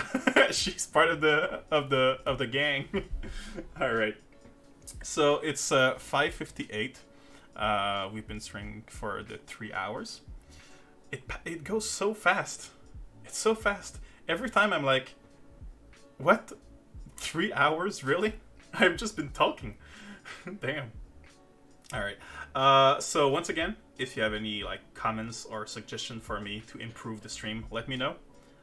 So any type of music you like to hear, any kind of cool visuals that other cool streamers have going on that I don't. I'd like to make the stream as entertaining as possible. Scary concepts were the most memorable for me in the stream. Yeah, the scary corruption. God, some of these were so weird. Like the sheep that could open its mouth, and it opens so much the mouth that it breaks apart. Oh, that is scary. Yeah. We should do like an Halloween event after release where we replace the enemies by their scary counterparts. Just for the spooks of the Halloween. That could be fun. Yeah. And also, at the office this week, we're talking about Easter eggs and what kind of fun Easter eggs would be cool and quick to implement. So, maybe we'll start adding some Easter eggs in the game, because that's one of the things I think is the most fun for me when, like, after I've known a game for a long time, is just saying, oh, there are Easter eggs, right? What is there in the game? So I just go on the hunt, and finding them is really fun. Alright, so it's 6 o'clock, so I'm gonna leave you guys here. Thank you so much for watching. It means a lot. And hopefully you'll be there next Friday. So next Friday, I don't know what the schedule will be. Maybe we'll have someone else from the team coming up.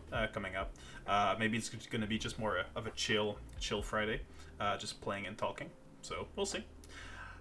So Easter eggs, like from going under islands, awesome. Yeah. For going under islands and all other kinds of stuff, like weird interaction that you're not supposed to do, but that if you do, you have a cool reward. Have a nice night too. All right, ciao, guys. Have a good one.